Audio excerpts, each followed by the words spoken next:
It's about to go down. Burning your ears with another all-killer and no-filler episode of the best motorsports radio on the planet. It's the Down and Dirty Radio Show, powered by Polaris Razor. With your host, Jim Beaver. Sliding trophy trucks, jumping razors, and dropping the mic at events across the country. Amy Hood. What's up, guys? I'm a professional fun haver, dirt bike rider, and monster truck driver. With support from Polaris Razor, General Tire, Subaru, and Dirtfish. Hang on tight, strap in, and get ready to smoke some tires and lay some roost. Here's the man who carries a steering wheel in one hand and a mic in the other. Jim Beaver. Good morning and welcome to another edition of the Down and Dirty Radio Show, powered by Polaris Razor. Jim Beaver here, along with Amy Hood, who is going to be joining me for the first couple of segments. You're back up there in Canada now, right, Hood? Well, I guess welcome home, or welcome back home. What are you talking about, Jim? I am not in Canada at all. I'm currently sitting in Paxton, Illinois, beside a 12,000-pound monster truck right now. Getting some training in here. So I don't know what you're thinking, but I am definitely not in Canada right now. I swear I thought you were headed back to Canada this month. That tells you how much I know. Well, if you hear that beautiful purring in the background, I do hear a that. truck starting up for you. So Nice. You're doing some training. I'm up here for a little bit. I am. So. Nice. Well, I'm headed up that direction here in about a day to Indianapolis for the Indianapolis Grand Prix. So both of us will be in the Midwest. Probably not actually too far from each other. Yeah, that's so we got you joining us for the first couple of segments. I know last week you and I were very fortunate that we got to tag team an interview with Justin Brayton, who had a career year this year in Monster Energy Supercross. So we're going to air that in hour number 2. Then we got Juliana Daniell. She's calling in hour number 1 as well. So it's going to be a fun one today. You got to dig this, a little Supercross heavy show. I think that's right in your wheelhouse, right? Yeah, I mean, we only got the first segment here that we can chat because I got to get the behind the wheel here. We only got 2 days to test and, get all that we needed to get here at Monster Jam University. So, Jim, I got to strap up and tune in and get behind the wheel. All righty. Well, we are going to take a short break. When we come back, we're going to talk about some Supercross here on the Down and Dirty Radio Show, powered by Polaris Razor. So hang tight, and we'll be back right after this. Want extreme performance, reliability, and the most fun you can have on 4 wheels? The Polaris Razor brings it to you. But you don't need to take my word for it. You can take theirs. I'm Tanner Faust, and I choose the Polaris Razor because it's the most fun you can have with a steering wheel. What's up? I'm Ronnie Renner, and I choose Polaris Razor because it's the sickest, most reliable side-by-side on the planet. What's up, everybody? Heavy D from Diesel Brothers. Listen, I'm on Team Razor because it's hands down the best piece of machinery on the planet. I'm RJ Anderson, and I choose Polaris Razor because it's the most fun, most capable machine. Action sports stars, TV personalities, and some of the best race car drivers in the world all choose Polaris Razor because it's the ultimate combination of power, suspension, agility, and fun. Find out more information on the web at PolarisRazor.com or follow at Polaris Razor on Facebook, Instagram, and Twitter, and use the hashtag RazorLife to share your story. The Subaru WRX and WRX STI, a 268 horsepower turbocharged Subaru Boxer engine, rockets the WRX around corners and down straightaways. A race-ready 305 horsepower turbocharged Subaru Boxer engine keeps the WRX STI a rally legend. The Subaru WRX and WRX STI, it's not a sibling rivalry, it's a tag team. Get the latest from Subaru Rally Team USA at Subaru.com/rally. For 100 years, General Tire has provided tires for your lifestyle, your adventure, your anywhere. Born from competition, the Grabber tire offers the durability and off-road traction you demand in a tire. We put these tires to the test in the harshest off-road racing conditions to give you a tire that will make your anywhere possible. So let us take you on your next big adventure. Tweet us photos at General Tire, hashtag anywhere is possible. Because with General Tire, anywhere is possible. Looking to have some fun on four wheels? Dirtfish Rally School has you covered. Packing as much adrenaline and adventure as you can handle into high-performance all-wheel drive and rear-wheel drive Subaru rally cars is where the fun begins at Dirtfish. Just 30 minutes outside of Seattle in Snoqualmie, you'll get a chance to train up to 3 full days with some of the country's best instructors and be put through the high-octane rush of rally on mud, dirt, and tarmac. Get started today and call 425-888-7715 or visit us online at dirtfish.com and use code 911 for a 15% discount. Since 1970, KC Highlights has been designing and manufacturing performance lighting for off-road and motorsports. Beginning with the legendary Daylighter up until today's revolutionary Flex, Pod, and Pro 6 lighting systems, KC Highlights offers a full line of halogen, HID, and LED lighting solutions for your off-road vehicle. Looking for the best quality lighting? Looking for the brand champions choose? You're looking for KC Highlights. Find out more information at kchighlights.com or follow them on Facebook, Instagram, and Twitter at KC Highlights. Want the latest from Jim Beaver and Amy Hood? Follow at Jim Beaver15 and at Amy Hood 71 on Facebook, Instagram, and Twitter. And we are back here on the Down and Dirty Radio Show, powered by Polaris Razor. Jim Beaver and Amy Hood here, who is at Monster Jam University, the super top secret Monster Jam University. Yeah. We're getting a little wind noise there, Hood. Let me see if we can adjust some of that out. But, yeah, so... Yeah, it's kind of hard. I'm kind of sitting out in the middle of a bean field right now behind a tree, so I'll move to the other side of the tree. It definitely cleared Is that up. any better? Yeah, you're on the right side of the tree Okay, cool. now. So Good. we got to talk a little bit of Supercross in this first segment because I know you got to go, but I got to ask you, so... Monster Jam University, you went there originally because obviously nobody has ever driven monster trucks until they go to Monster Jam University unless you're one of the few independents. So this is where we do our auditions. Yeah, so you audition there, you learn, they audition you did all right, they bring you back, then you actually train to do your triple threat. Now you're going back for more training. Yeah. You get to learn the fun stuff now, right? I mean, what's this is where you like arena stuff, yeah. backflips, like all the craziness.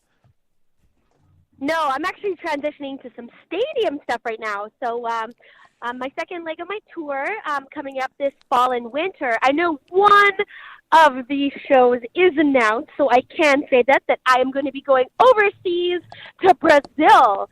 So that show is available online at monsterjam.com.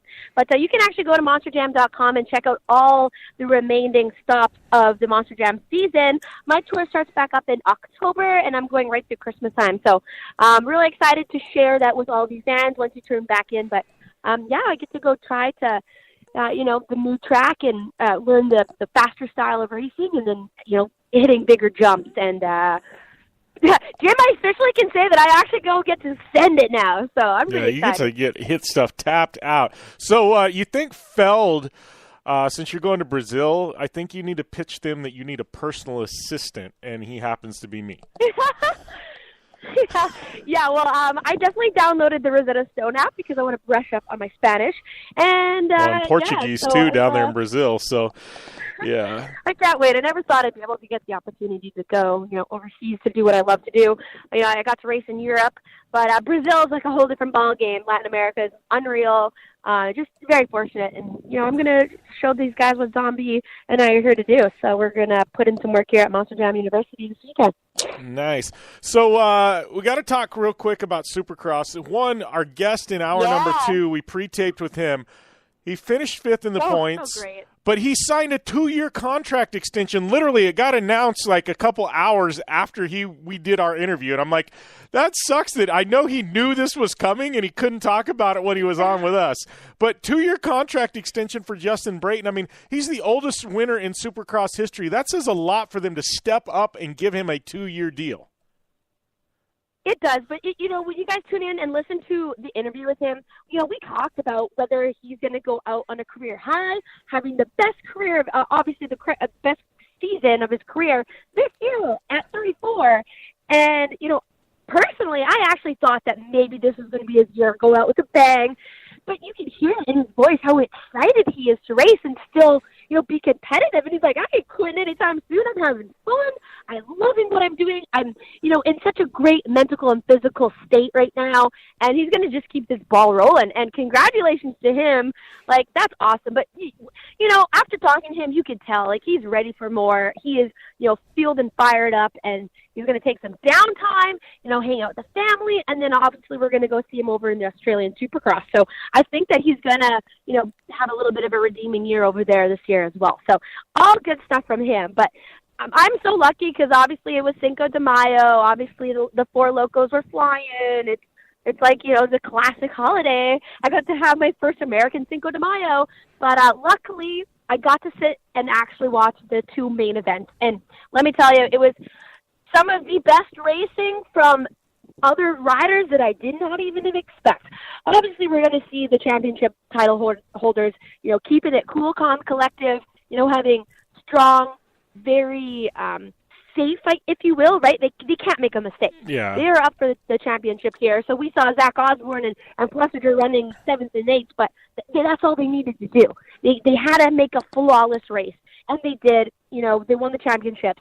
But Jim, let's talk about Adam Cincerello. This guy has been plagued with injury after injury. He's always been the underdog. We've always talked about him, and, just listening to him and him coming in with this mindset that, if there's any race that he has to win, he's here to win Vegas. And I did not see it coming in a million years. And Adam Cincerello topped the box, being injured. I think we've seen a new Adam Cincerello for 2018, Jim. What do you think? I agree.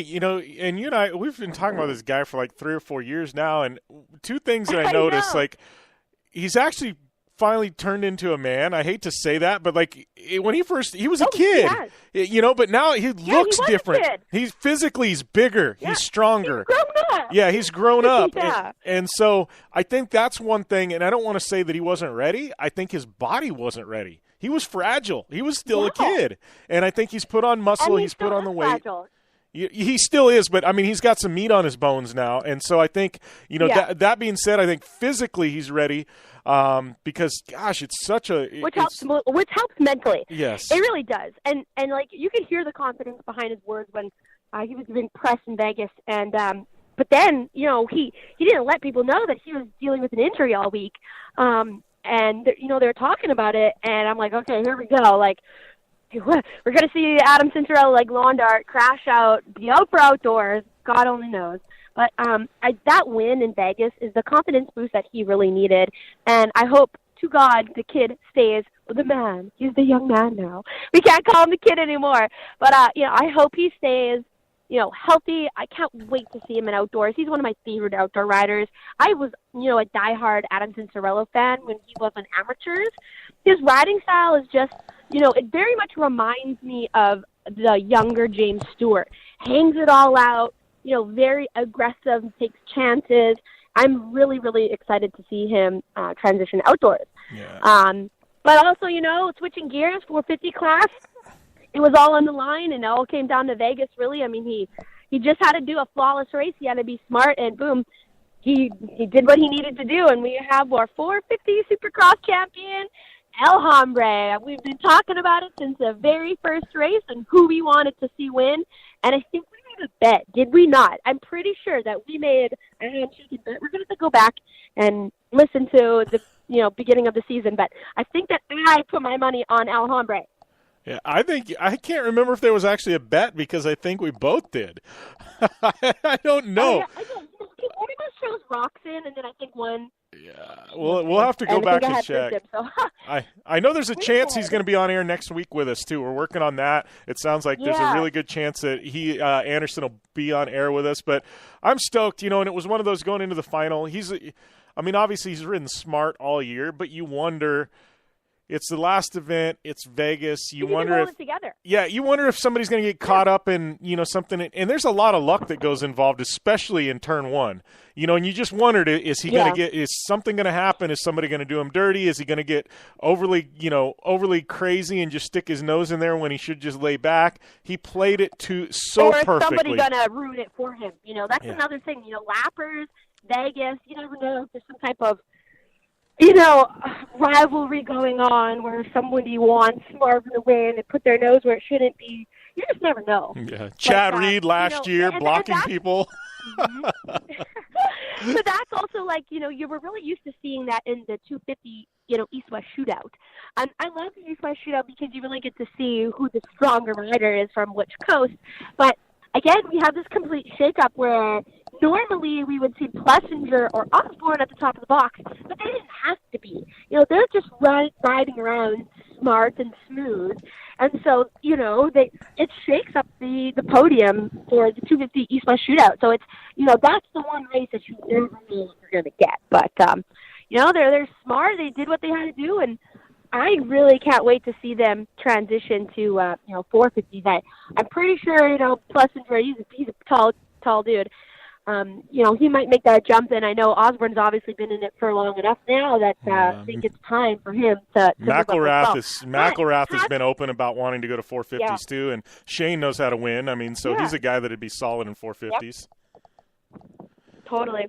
But we gotta give a little bit of love. I just thought it was amazing. I saw it on memes of the day, relationship goals, hashtag husband goals, hashtag moto goals. Oh my goodness. But Aaron Plessinger proposing to his pregnant fiance on the podium. I mean, God, every girl dreams of something like that to happen. So that's awesome. Congrats to him. And the kid's young, 22 years old, baby on the way, winning championships. The guy's set.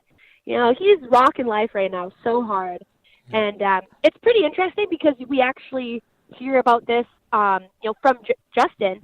But you think a young 22-year-old fighting for a championship with a pregnant wife and a baby on the way, it kind of leads into this discussion that we have with Jason, how family and a support system really, plays well on that confidence in your mental state. And it really showed with, Plessinger as well. Yeah. All right, we got to take a short break, and when we come back, more on Supercross. We got some NHRA talk, the women dominating this week, and a lot more coming at you on the Down and Dirty Radio Show, powered by Polaris Razor. You want extreme performance, reliability, and the most fun you can have on four wheels? The Polaris Razor brings it to you. But you don't need to take my word for it. You can take theirs. I'm Tanner Faust, and I choose the Polaris Razor because it's the most fun you can have with a steering wheel. What's up? I'm Ronnie Renner, and I choose Polaris Razor because it's the sickest, most reliable side-by-side on the planet. What's up, everybody? Heavy D from Diesel Brothers. Listen, I'm on Team Razor because it's hands down the best piece of machinery on the planet. I'm RJ Anderson, and I choose Polaris Razor because it's the most fun, most capable machine. Action sports stars, TV personalities, and some of the best race car drivers in the world all choose Polaris Razor because it's the ultimate combination of power, suspension, agility, and fun. Find out more information on the web at PolarisRazor.com or follow at Polaris Razor on Facebook, Instagram, and Twitter, and use the hashtag RazorLife to share your story.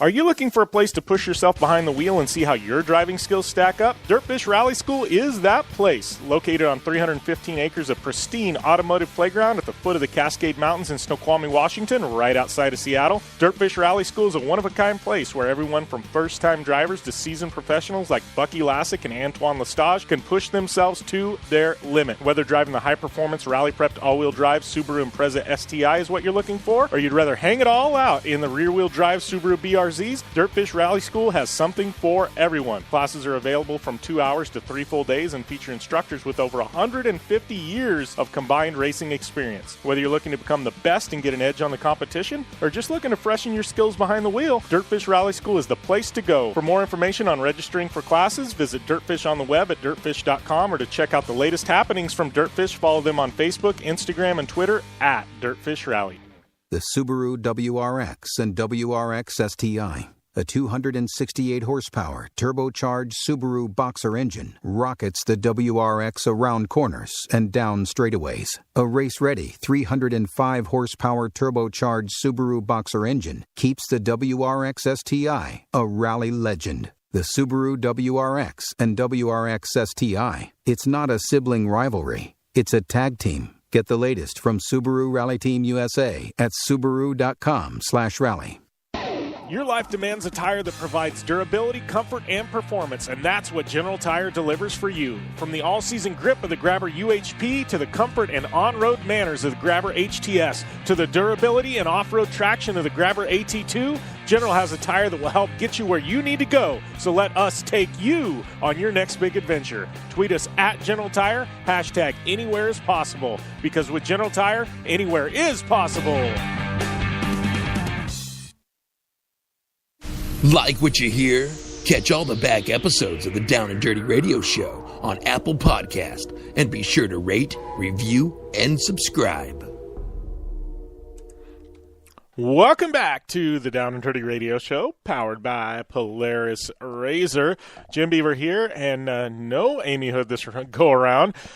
She is at Monster Jam University, like we talked about. She's doing some training.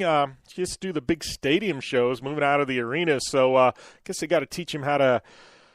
I don't know. You see the arena shows, and I guess a comparison is the arenas are like where you would watch, a basketball team play or something like that. Really tight, really confined. They don't have a lot of room. And then they move to the stadium shows, and it'd be like an NFL team where they've got all kinds of room and they can stretch it out.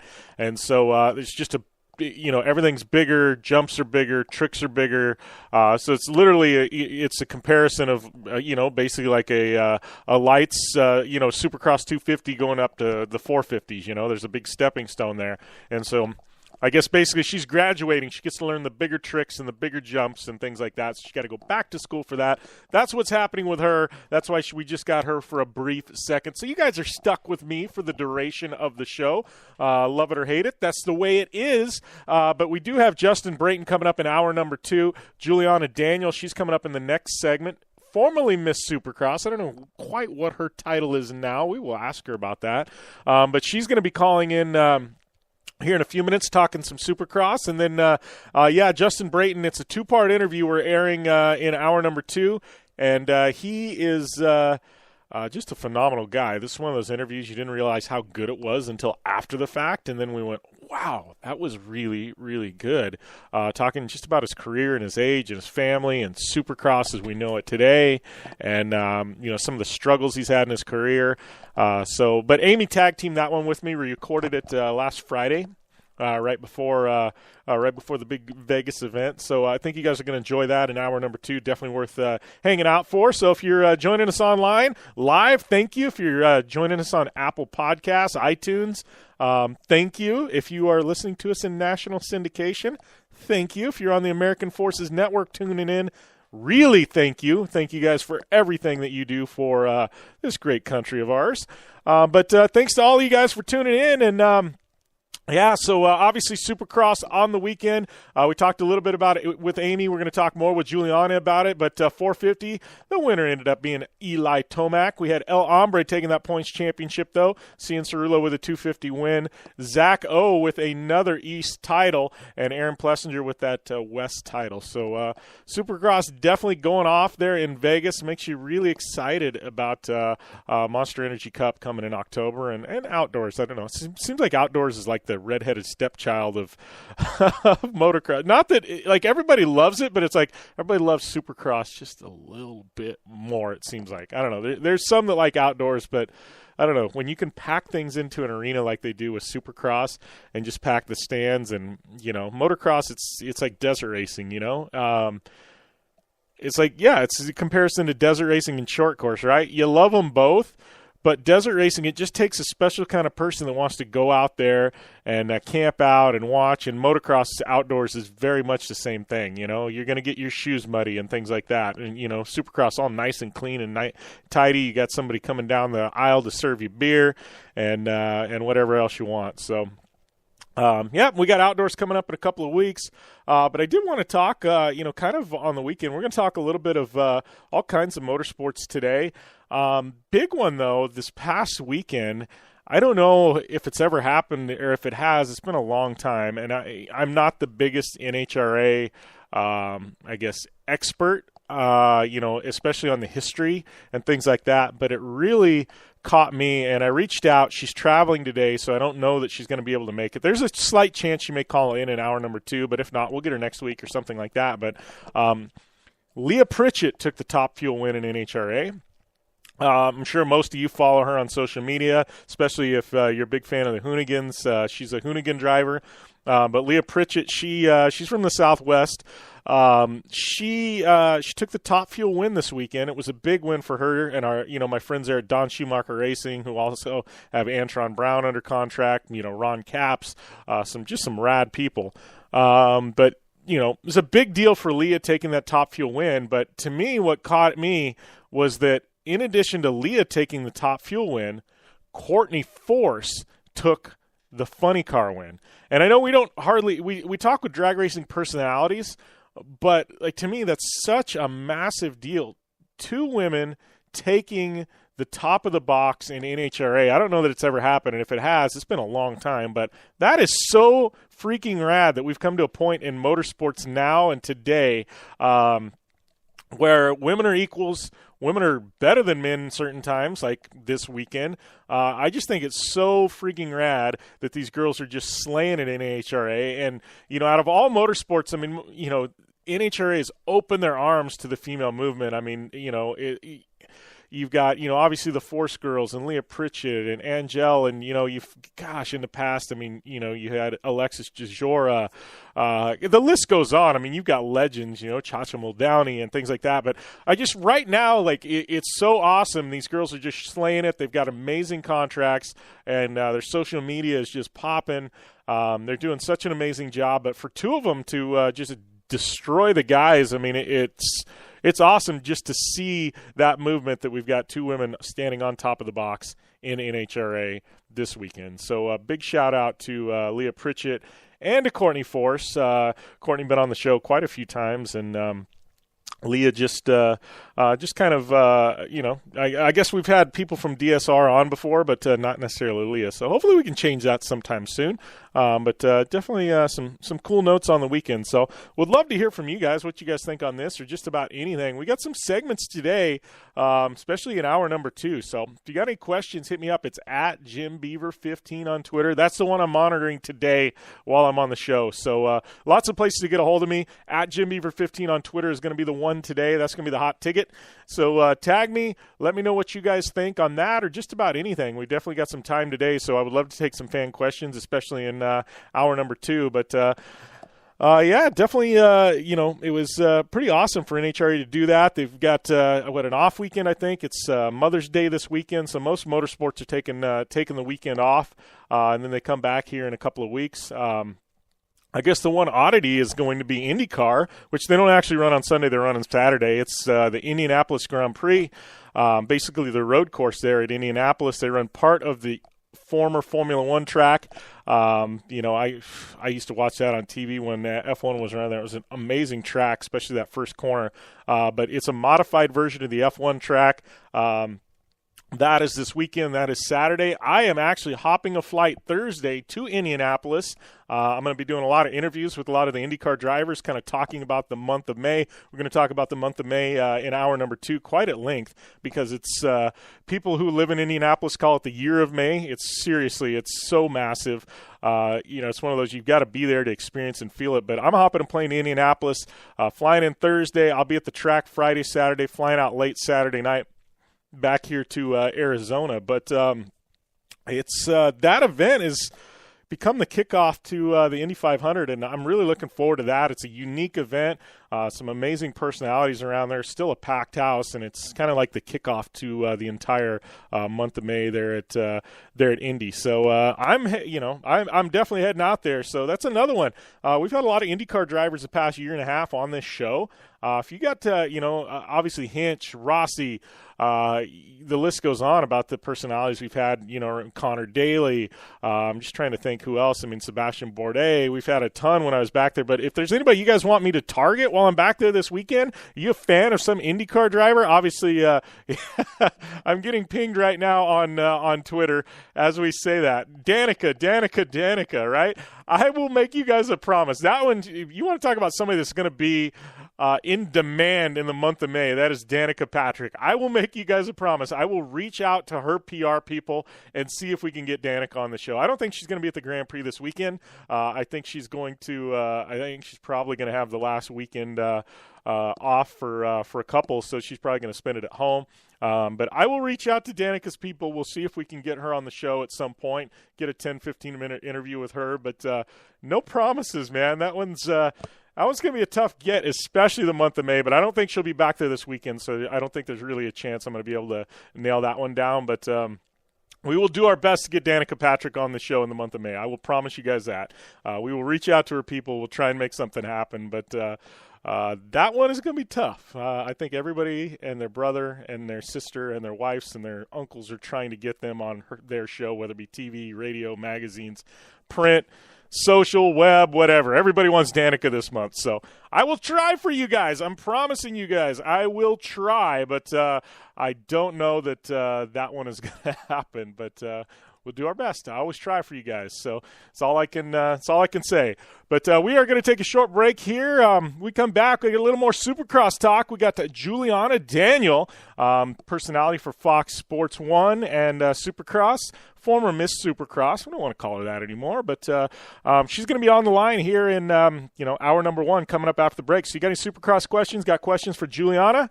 Make sure and hit us up at JimBeaver15 on Twitter. Don't need to tag Amy today because she is off at Monster Jam University and she's not reading those tweets. But I am at JimBeaver15. We'll get those questions answered for Juliana or for just random anything you guys got. Hit me up on Twitter and we'll get them in the show. Thank you guys. We'll be back after this short break with Juliana Daniell here on the Down and Dirty Radio Show, powered by Polaris Razor. Extreme performance, reliability, and the most fun you can have on 4 wheels? The Polaris Razor brings it to you. But you don't need to take my word for it. You can take theirs. I'm Tanner Faust, and I choose the Polaris Razor because it's the most fun you can have with a steering wheel. What's up? I'm Ronnie Renner, and I choose Polaris Razor because it's the sickest, most reliable side-by-side on the planet. What's up, everybody? Heavy D from Diesel Brothers. Listen, I'm on Team Razor because it's hands down the best piece of machinery on the planet. I'm RJ Anderson, and I choose Polaris Razor because it's the most fun, most capable machine. Action sports stars, TV personalities, and some of the best race car drivers in the world all choose Polaris Razor because it's the ultimate combination of power, suspension, agility, and fun. Find out more information on the web at PolarisRazor.com or follow at Polaris Razor on Facebook, Instagram, and Twitter, and use the hashtag RazorLife to share your story. Your life demands a tire that provides durability, comfort, and performance, and that's what General Tire delivers for you. From the all-season grip of the Grabber UHP to the comfort and on-road manners of the Grabber HTS to the durability and off-road traction of the Grabber AT2, General has a tire that will help get you where you need to go. So let us take you on your next big adventure. Tweet us at General Tire, hashtag anywhere is possible, because with General Tire, anywhere is possible. Life is all about sound. The sound of sports. The sound at the racetrack. And the sound of your vehicle. Don't drive around listening to this. Drive around listening to the sound of performance. Gibson Performance. Gibson Performance Exhaust is the company who can turn this into this. Remember that life is all about sound, and Gibson Exhaust is the sound of performance. Check out your next catback exhaust system, headers, muffler, or UTV exhaust at GibsonPerformance.com and get more power and more sound. Since 1970, KC Highlights has been designing and manufacturing performance lighting for off-road and motorsports, beginning with the legendary Daylighter up until today's revolutionary Flex, Pod, and Pro 6 lighting systems. KC Highlights offers a full line of halogen, HID, and LED lighting solutions for your off-road vehicle. Looking for the best quality lighting? Looking for the brand champions choose? You're looking for KC Highlights. Find out more information at kchighlights.com or follow them on Facebook, Instagram, and Twitter at KC Highlights. The Subaru WRX and WRX STI, a 268 horsepower turbocharged Subaru Boxer engine, rockets the WRX around corners and down straightaways. A race-ready 305 horsepower turbocharged Subaru Boxer engine keeps the WRX STI a rally legend. The Subaru WRX and WRX STI, it's not a sibling rivalry, it's a tag team. Get the latest from Subaru Rally Team USA at Subaru.com/rally. Thanks for tuning in to the Down and Dirty Radio Show, available live online, in syndication on networks across the U.S., and available internationally on the American Forces Network. And we are back here on the Down and Dirty Radio Show, powered by Polaris Razor. I'd like to welcome my next guest to the line, Juliana Daniell. How is everything going? Good morning, Jim. Everything is going great. That is good. Back on with y'all. Yeah, it's great. Amy was on in the beginning earlier. She races Monster Jam, as you know, and she's actually at Monster Jam University. She works for Feld, obviously, but she's training for something at Monster Jam University. So she said to tell you hi, and she's bummed she missed you, but we'll have to get you on here again sometime soon. That way you guys can catch up. Yeah, oh, dang, I was hoping to get to talk to her as well. Well, I miss her. Hi, Amy. Have fun. She's probably tuned in listening. She just can't be on air right now. So, perfect. Yeah. So you survived another Supercross season, barely. I gotta ask you, because I didn't watch your Instagram live. You knew this question was coming. What the heck did you do to your butt? It was like, seriously, that looked like it was brutally painful. Well, it's funny. This past weekend, I literally kept joking with people. I was like, I should have just, written it all down, typed it out on a piece of paper, and just handed out flyers. Because that was the only thing that anyone asked me all weekend was, how's your butt? Is it okay? How are your stitches? I'm like, geez, guys, let's talk about something else. We do have a finals going on this weekend. So basically, Jim, it's really there's no way to tell this story short. But there is, whenever I go skiing at Snowbird, which has been now 2 times, and I've only been skiing 3 times in my life, the guy that always takes us at Snowbird, Brian Brown, he always knows, if there's an area of the mountain I shouldn't ski down or I'm not going to want to ski down, I just unclip my skis and I just slide down on my butt. So that was, what we did last year, and it was fine. And this year, because basically at Snowbird, their blues are they're blacks on every other mountain, because it's actually a really challenging mountain. So I really shouldn't be skiing there anyways. But Sunday morning, I skied Thursday and it was fine. Sunday morning we got there. We were there earlier. It was colder, and one of the trams that we normally use to get back up was broken. So we had to go on a different run, which I thought we were just going a different way to get back up, but it was a different run, and it was the run that I actually hate. It was a way harder run that I'm used to. So there were these 2 hills, and Brian was like, okay, Juliana, you're going to want to unclip here and just slide down. So I was like, okay, great. So I slid down the first one, and it was fine. It was a little bit, a little quick compared to normal, because it was pretty icy. So then I get to the second one, and I was like, well, dang, this is kind of like an infinity drop-off here. I couldn't see the drop. I could just see, the trees on the other side. So I Jenny Tapp was with me, and so was one of the guys in the front office. He's in marketing, Sean Brennan. And so they had already started skiing down it. And I was scooting up closer to the edge going, all right, this is pretty steep, but whatever, it'll be fine. I have no other choice. So I start sliding down it. And the next thing I know, I'm like, oh my God, I'm going really effing fast. And I was trying to dig my boots in, trying to slow down, trying to do anything. I couldn't slow down. And I'm like, oh my God, I need to I'll try to turn over. So I started to try to turn myself over, and I got on my left hip. And the next thing I know, I just slammed my hands into the ice, which was all ice. And it cut up my shirt, ripped my gloves. And I'm so I'm still sliding down this thing, not slowing down at all. And I just barely turn my head, and all I see is Jenny cutting back across. And I was like, oh my God, Jenny. And I completely take her out. I mean, both legs, yard sailed, all of her stuff. She goes down. She starts sliding down behind me. We get to the bottom. And, of course, I'm sitting there, I'm like, oh, my God, Jenny, I'm so sorry. Are you okay? This and that. She's like, no, I'm fine. I couldn't do anything. I couldn't move. I couldn't turn. I couldn't stop, nothing. She's like, I'm fine. I'll have a bruise on my butt. It's not a big deal, this and that. And then she's like, I think you're bleeding. And I'm like, haha, funny. All I was doing was sliding, not bleeding. And she's like, no, really, it's all over the ice. And so, yeah. So basically, it was either Jenny's ski. At first, we thought it was ice, because literally the entire hill was ice. I mean, it was terrible conditions for me, a beginner skier. So they think it was either her ski or her boot or something. When I took her out, that cut my butt. Oh, jeez. left me with a nice little bruise and some great stitches, which I still haven't. So, and an even better story. You know, it's like, I know, but you know, it's funny. It's like, it's a bittersweet that I actually hit her, because if I hadn't hit her, I truly don't know where I would have stopped, or if it would have been a tree that would have stopped me, or if I would have just kept going down a different part of the mountain. So as much as I hated hitting her, like, I was really glad that I did, because she slowed my momentum down, and I was able to only come out with just a scar on my butt. Well, it could have been worse. You could have took it like in the ribs or something like that. So, I mean, I guess if you're going to take a hit, the butt's probably the best place. I'm assuming. I don't know. You know.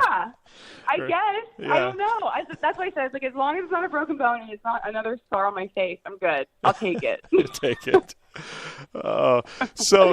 So yeah. Yeah. Well, I guess that made you an eventful finale at Supercross for multiple reasons, but it did. It did. I couldn't really sit down to, like, talk to the fans when I had to do stuff in the stands. I couldn't walk that great. But you know, it made it fun. Everyone was asking me how my butt was, and it's fine now. Like, my tailbone actually really is the worst part. I'm actually headed to see Dr. G in Newport today for him to hopefully make that better, because that's not ideal right now. But yeah, it is what it is. I'm here. I survived Vegas. I survived the crash.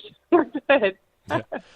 Well, you survived the crash, you survived Vegas, and we got to talk about Vegas, because we could joke about this the rest of the segment. But Vegas, I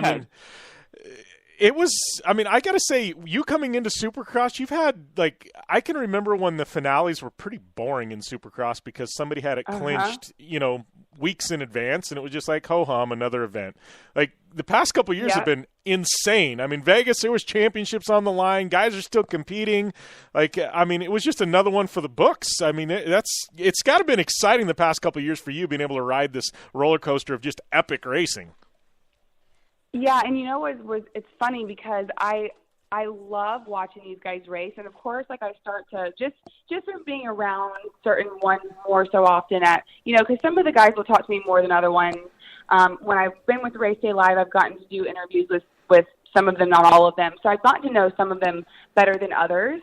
And so I kind of, like, you know how you just kind of like, oh, I just hope he wins. So it wasn't until 2 weekends ago when everything just got all switched around that I was like, oh, wait, no, like, I want my people to win. But at the same time, showing up to Vegas going, oh my God, we have literally 3 championships that we don't really know the outcome of yet. Yeah.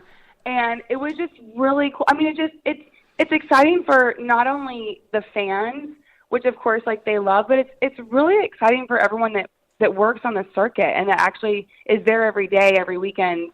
Because it keeps it interesting for us, even, you know, because it's, as an announcer, as a host, as someone who works there, like, it's easy to kind of get complacent with what you ask or what you think or this and that. So when it was all mixed up and switched up, like, it just kind of, like, refuels that fire. And to have that refuel, like, right at the end of the season, it's amazing. It really is amazing. It makes it even harder to know that it's all gone, because, like, you're all fired up now, and we're like, well, that was the last weekend, so bottle it up, save it for next year. Right. Wait till October, you know? It's like, right. Oh, man, it's tough. And, you know, it's funny, because I know we talked to you at the beginning of the year, and you kind of, I guess your position kind of morphed this year. Well, I guess that would be the easiest way to say it. It kind of morphed.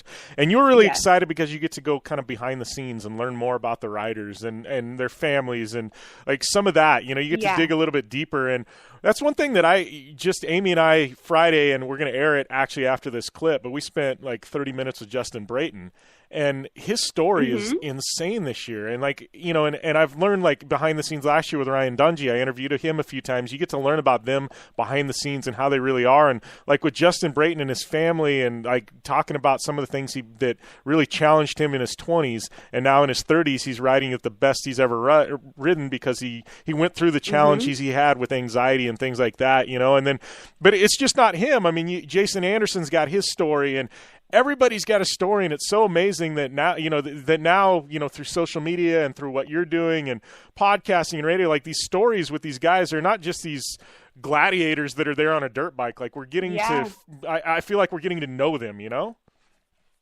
Yeah, and I think that was always my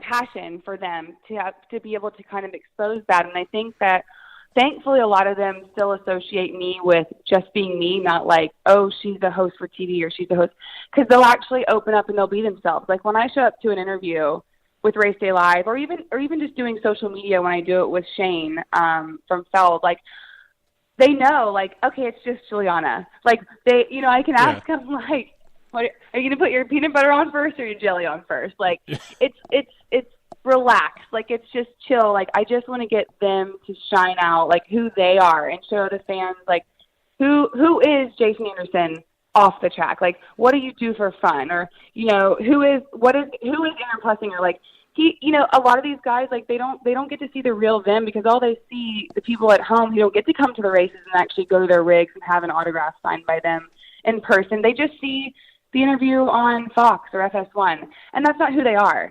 It's a side of them, but their real personalities shine when you can kind of like go dig deep, like, ask them questions about their families, or, they got a baby on the way, or they just had a baby, or, they're struggling with this. Like, that's like, I know I told y'all before, but that's like what I love doing, because it's them, and it gives them a chance to just kind of relax. So it was really fun. I would have loved to have even gotten to do more over the season, but I think that we've kind of planted a good seed, and I'm just really hoping that it'll grow and even do some stuff maybe in the off season with these guys. Like I've said before, like I would love to go down to some of the training facilities and train with them, and kind of give the young riders like an insight of how they train even in the off season or during moto, and just let them know, like, they're superheroes. They don't just show up on Saturday and do their thing. Like, they're working all the time. So it's been fun. And I think that the guys like it too, because it allows them to kind of just be themselves and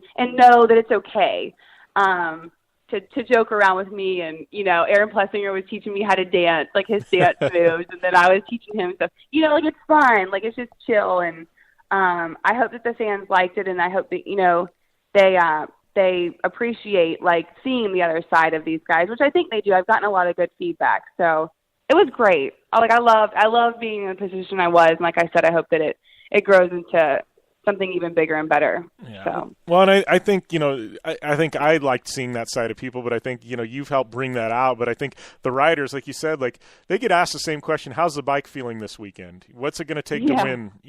They get the same monotonous questions, and I hate to say that, but some people really like that. But I think a lot of people, they like you said, they want to know. They don't want to know about the bike. They want to know about the person. And and I think that's one thing you've helped bring out. And I think that's one thing I've enjoyed with what you've done. It's like you get to see this other side of them, and I think the riders like showing that too. So I think it's been a win-win. Well, thank you. Yeah, thank you.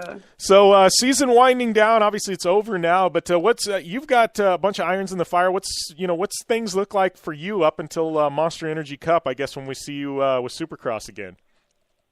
Well, and that's the thing. I'm hoping, Jim, that I will be at MEC, because normally, judging the past 2 years, I have not been at MEC. I was at MEC 3 years ago because that was my audition.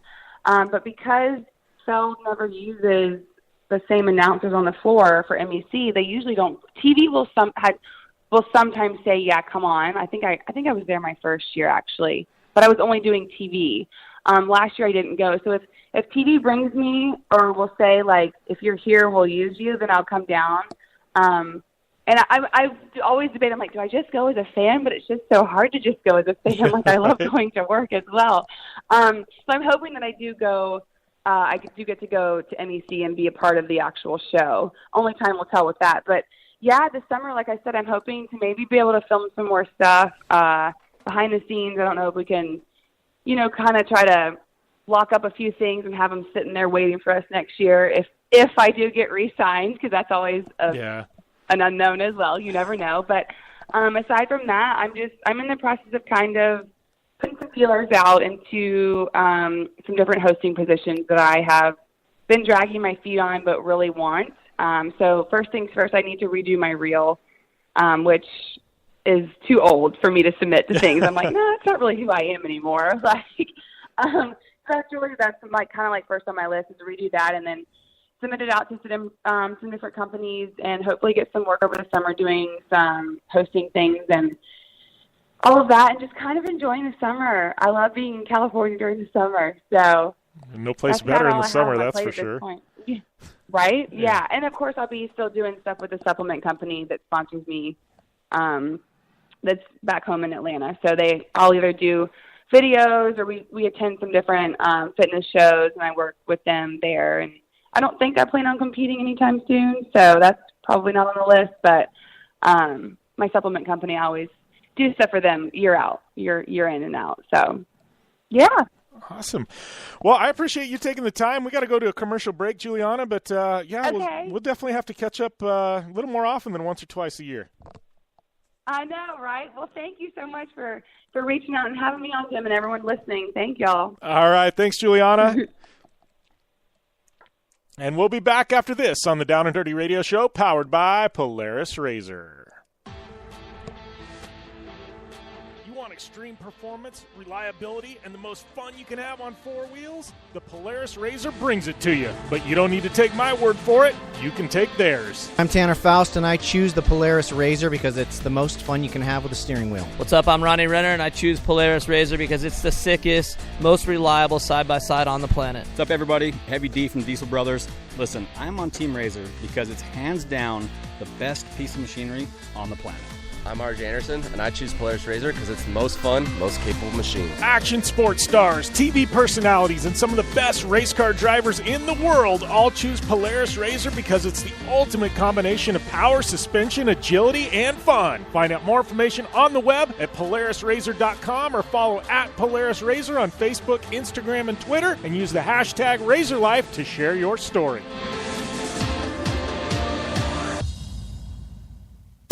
Come to the island and rip it up this summer. Wakeboard Island. It's a skate park on water at Blue Water Resort and Casino.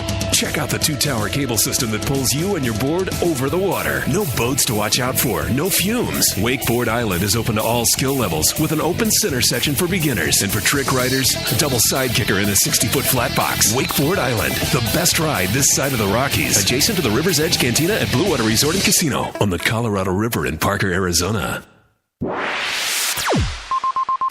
You're listening to the Down and Dirty Radio Show, powered by Polaris Razor. All killer and no filler. Welcome back to the Down and Dirty Radio Show, powered by Polaris Razor. Jim Beaver here, just getting done with Juliana Daniell from Supercross, one of your on-air personalities. Always fun catching up with her. Just a phenomenal personality, and hopefully her butt is recovering. Seriously, you guys ought to go check her out on Instagram. One, she's just a rad person to follow. Always posting stuff behind the scenes at Supercross and things like that. But two, there's some brutal pictures. I mean, it looks like she was in like a Game of Thrones battle on the tundra with swords and got stabbed in the butt. Yeah, like literally, it's pretty gnarly. There's like red snow, and I mean, it looks like, I don't want to say something out of a horror movie because she's laughing about it, but like in the picture, she's laughing about it. So, but it's just brutal, man. But stoked that she is doing better. Thank you guys for tuning in. Coming up in hour number 2, we got some Best of the Desert results. We got that interview with Justin Brayton, 2-part interview, and we got a bunch to talk about the month of May. Some crazy news coming out of NASCAR, like literally crazy news coming out of NASCAR about them actually being sold potentially. So it's definitely going to be a wild hour number 2 here on the Down and Dirty Radio Show, powered by Polaris Razor. And I just got notice that Leah Pritchett is calling in hour number 2 to the show. So boom, things just got better. Leah Pritchett on the line, hour number 2. So you don't want to miss that one here. And if you guys want some more from me and the Down and Dirty Radio Show, make sure and check out our second show, Project Action, on Podcast One. Always good stuff on Project Action on Podcast One. It's definitely a fun show, different mix. Sometimes we have musicians, sometimes racers, sometimes action sports athletes, but you can get all that over on iTunes. So make sure and subscribe on iTunes to Project Action on Podcast One. Get more of our great content. We're going to take a short break. We come back, more on the Down and Dirty Radio Show, powered by Polaris Razor. want extreme performance, reliability, and the most fun you can have on four wheels? The Polaris RZR brings it to you. But you don't need to take my word for it. You can take theirs. I'm Tanner Faust, and I choose the Polaris RZR because it's the most fun you can have with a steering wheel. What's up? I'm Ronnie Renner, and I choose Polaris RZR because it's the sickest, most reliable side-by-side on the planet. What's up, everybody? Heavy D from Diesel Brothers. Listen, I'm on Team RZR because it's hands down the best piece of machinery on the planet. I'm RJ Anderson, and I choose Polaris RZR because it's the most fun, most capable machine. Action sports stars, TV personalities, and some of the best race car drivers in the world all choose Polaris RZR because it's the ultimate combination of power, suspension, agility, and fun. Find out more information on the web at PolarisRZR.com or follow at Polaris RZR on Facebook, Instagram, and Twitter, and use the hashtag RazorLife to share your story.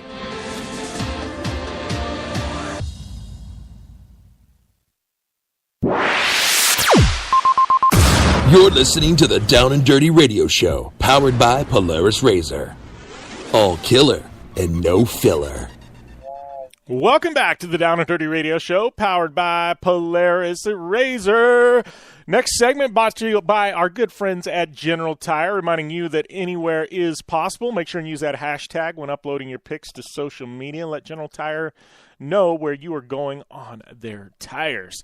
This segment, Best in the Desert Silver State 300, one of the smaller events on the Best in the Desert calendar, but still a ridiculously good entry list. This one, it's kind of the one right before the Baja 500, so teams are getting ready for that. So it's like if they're running for Best in the Desert Points Championship, they run, but sometimes they don't because they're running for, they want the Baja 500, especially this year. It's the 50th anniversary Baja 500.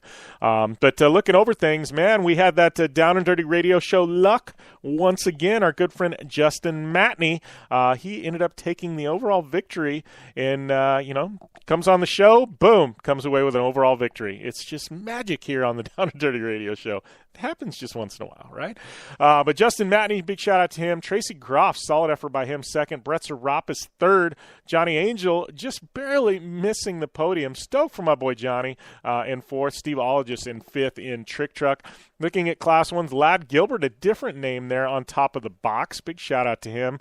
Pat Dean, the legend, in second. Mike Baldy in third. Looking down at the UTV ranks, Pro UTV Turbo, it was Logan Gastel with a win. Phil Blurton and my boy Brandon Sims, factory Polaris RZR driver. He finished up there on the podium in third. It was Ryan Holes and Justin Lambert in Polaris rounding out the top five. And then big shout out to Sierra Romo going solo in her dad's rig there. And clean, consistent, sixth overall. Not a bad showing for Sierra Romo out of 30-plus entries. So big shout out to her and my friends over at the Romo camp. And UTV Pro, it was Brock Smith, Cody Nygren, Caden Wells, 1, 2, and 3, and my friend Seth Quintero there in fourth. So solid effort by them. Looking at the dirt bikes, motorcycles, Open Pro, it was Brody Hania in first overall. So big shout out to him in Open Pro there in Best in the Desert. So, lots of winners on the weekend, 6,100. Just kind of looking through real quick. We had Corey Terry taking the win in 6,100. UTV Unlimited, Bill Whittington taking that victory there. So full results up at Best in the Desert's website at bitd.com. And we are going to take a short break, and when we come back, we're going to roll right into that interview, two-part interview with Justin Brayton here on the Down and Dirty Radio Show, powered by Polaris RZR. I'm Polaris rider Jim Beaver. I race trophy trucks professionally, host a Down and Dirty Radio Show, and also travel the country announcing motorsports events. I've seen it all, and trust me, I've done most of it. So when it comes time to relax on the weekend, nothing is better than taking time with my family in our RZR vehicles. They've got the reliability I need to just pick up and go explore the desert, dunes, or trail, and have the capability to attack even the harshest terrain. If you're looking for some of the most reliable and safest, and hands down most capable off-road machines in the world, look no further than join Polaris in their award-winning lineup of RZR vehicles. Whether you want your daughter to experience off-road driving for the first time in a RZR 170 like me, take the entire family out in a RZR XP4 1000 on the weekend, or shred the desert and dunes in the all-new RZR XP 1000 Fox Edition, Polaris has you handled. Take my advice and join me and some of the best drivers in the world by driving a Polaris RZR. Check out the full Polaris RZR lineup at Polaris.com or follow them on Facebook, Instagram, and Twitter at Polaris RZR. Come to the island and rip it up this summer. Wakeboard Island. It's a skate park on water at Blue Water Resort and Casino. Check out the two-tower cable system that pulls you and your board over the water. No boats to watch out for, no fumes. Wakeboard Island is open to all skill levels with an open center section for beginners. And for trick riders, a double side kicker in a 60-foot flat box. Wakeboard Island, the best ride this side of the Rockies. Adjacent to the River's Edge Cantina at Blue Water Resort and Casino on the Colorado River in Parker, Arizona. Your life demands a tire that provides durability, comfort, and performance, and that's what General Tire delivers for you. From the all-season grip of the Grabber UHP to the comfort and on-road manners of the Grabber HTS to the durability and off-road traction of the Grabber AT2, General has a tire that will help get you where you need to go. So let us take you on your next big adventure. Tweet us at General Tire, hashtag anywhere is possible, because with General Tire, anywhere is possible. Looking to have some fun on four wheels? Dirtfish Rally School has you covered. Packing as much adrenaline and adventure as you can handle into high-performance all-wheel drive and rear-wheel drive Subaru rally cars is where the fun begins at Dirtfish. Just 30 minutes outside of Seattle in Snoqualmie, you'll get a chance to train up to 3 full days with some of the country's best instructors and be put through the high-octane rush of rally on mud, dirt, and tarmac. Get started today and call 425-888-7715 or visit us online at dirtfish.com and use code 911 for a 15% discount.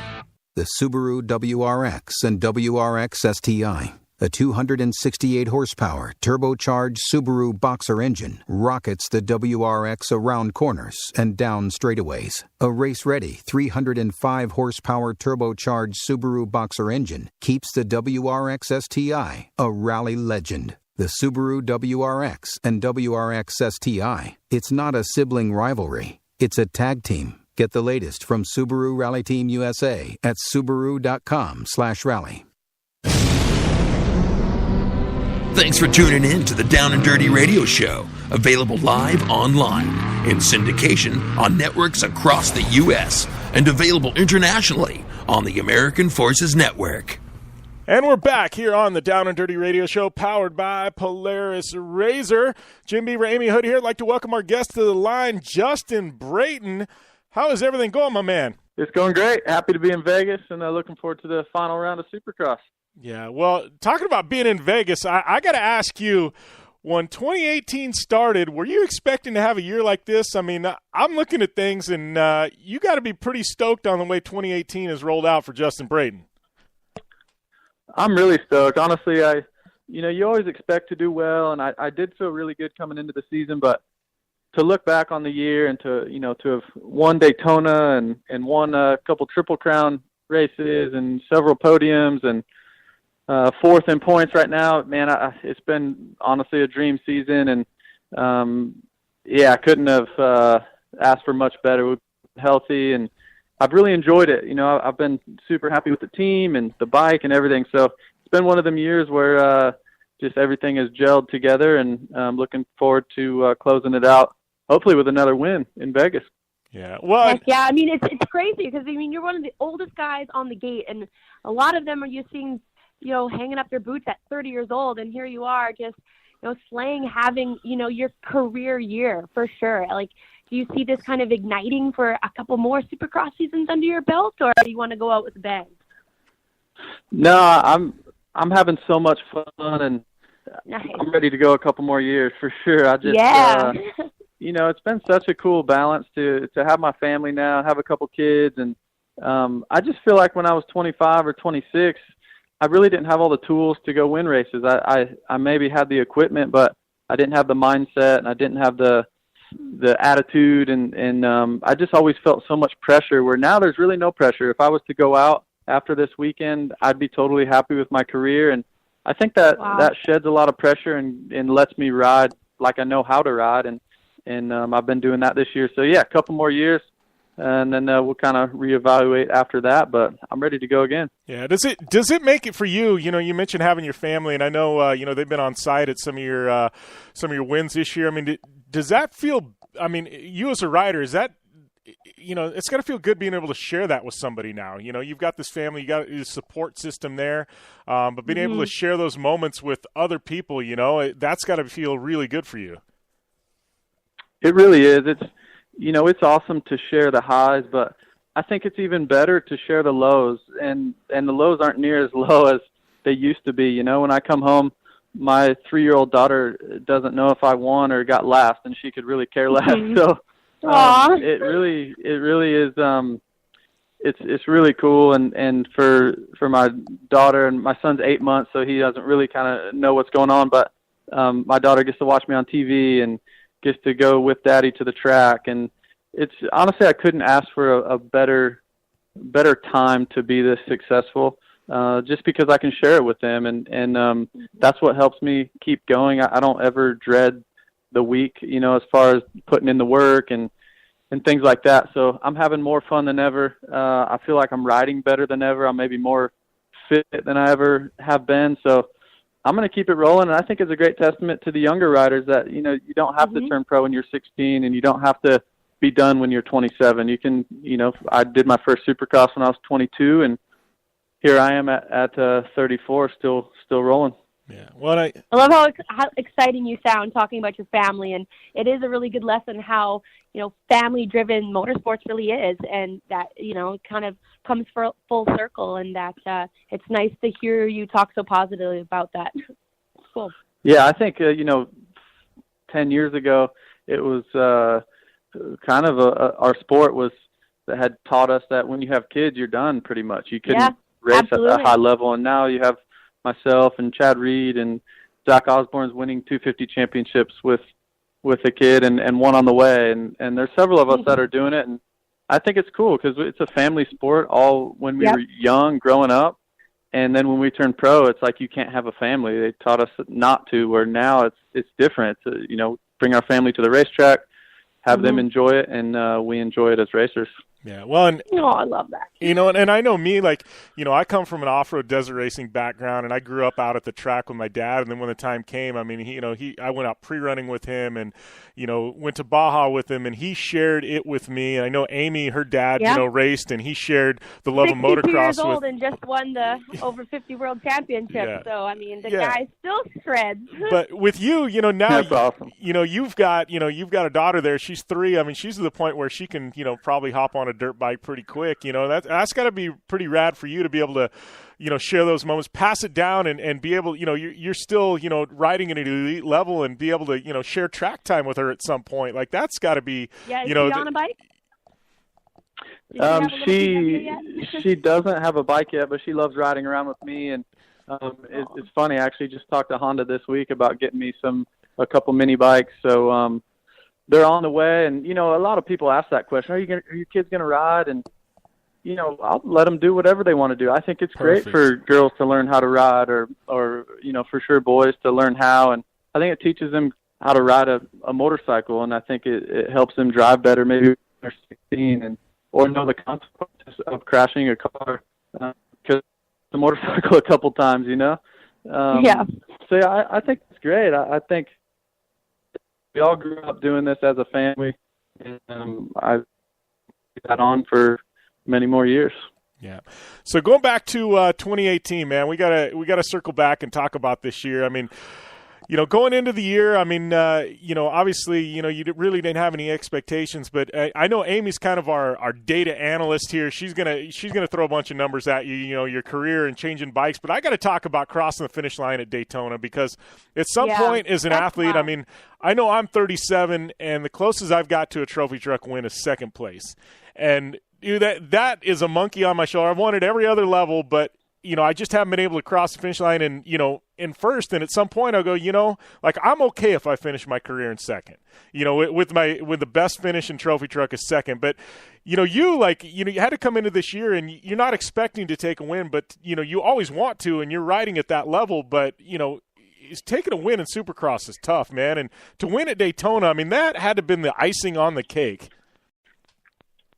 Absolutely, and it took me 130 tries to get a Supercross win, so that kind of tells you how tough it is. I've gotten several seconds and a lot of thirds, but just never could quite seal the deal. And to be quite honest, Daytona's been my worst track in my career. I go there, and I think my best finish ever there was 6th. And I just kind of go there with somewhat of a bad attitude because I'm more of like a Supercross technical guy, and I really like whoops and stuff like that, where Daytona's more of an outdoor track. And for some reason this year just felt different. The track was different. I came off from first practice, and I told my mechanic, Tony Berluti, I said, man, this track is awesome. I'm having so much fun out there. And that, as you know, that can kind of propel you into maybe having your best night, and just your attitude, can really help you do well. And I just started to execute the day. I started to get, get really confident on the track and with my bike set up, and it was great. I got great starts. I knew I needed to get great starts. That's a track that you have to get a good start. And I just kind of took it came and tried to execute every phase of the day, from time qualifying, to do well, to get a good gate pick for the heat race. I won my heat race, which gave me a great gate pick for the main event. And it just started to snowball. And once I got out front, it was just like a practice day. I just started clicking off laps, and I felt great. And to cross that checkered flag was a feeling I've never felt. Just so much happiness, but honestly, so much relief too. Like, I've read so many things, and people have said, I'm in that group of maybe best in history to never win a race, to never win a Supercross. And that's what I instantly thought was, I'm no longer on that list. Now I'm the oldest rider in history to win a race, and that's pretty cool. So, it's been a dream season, and like I said, I'll continue to enjoy it, and also ready for more. Yeah. Well, Daytona is a pretty good depiction of what we can kind of expect to see come outdoor series. You usually see guys who are stronger outdoor riders, finish better at Daytona, and it kind of switches the game up a little bit. But so considering this win, do you think you're going to be lining up for the 2018 outdoor series this year? No, I'm definitely not going to be lining up for the outdoor series. It's been tempting for sure, but I've got a schedule and a program now that I really believe in. Do Supercross here in the States. I'm planning to go back to Australia, take my family over there as a little mini vacation, but also race their Supercross series. And I think that really gets me a jump start into our Supercross series here. And it just gives me some family time during the summer. And we talk about my age quite a bit, and, let's be honest, I can't really, it's not physical, it's more mental for me, just to have a mental break during the summer, to be a dad, to be a husband, to be a friend, to be a son. Like, I get to go see my family in Iowa for a few weeks, and I just really get to kind of detach myself from racing.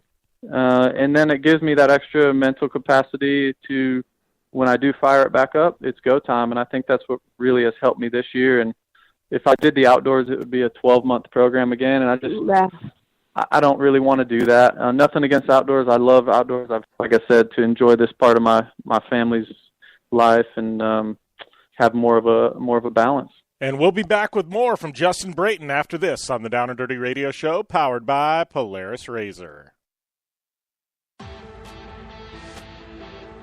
You want extreme performance, reliability, and the most fun you can have on four wheels? The Polaris Razor brings it to you. But you don't need to take my word for it. You can take theirs. I'm Tanner Faust, and I choose the Polaris Razor because it's the most fun you can have with a steering wheel. What's up? I'm Ronnie Renner, and I choose Polaris Razor because it's the sickest, most reliable side-by-side on the planet. What's up, everybody? Heavy D from Diesel Brothers.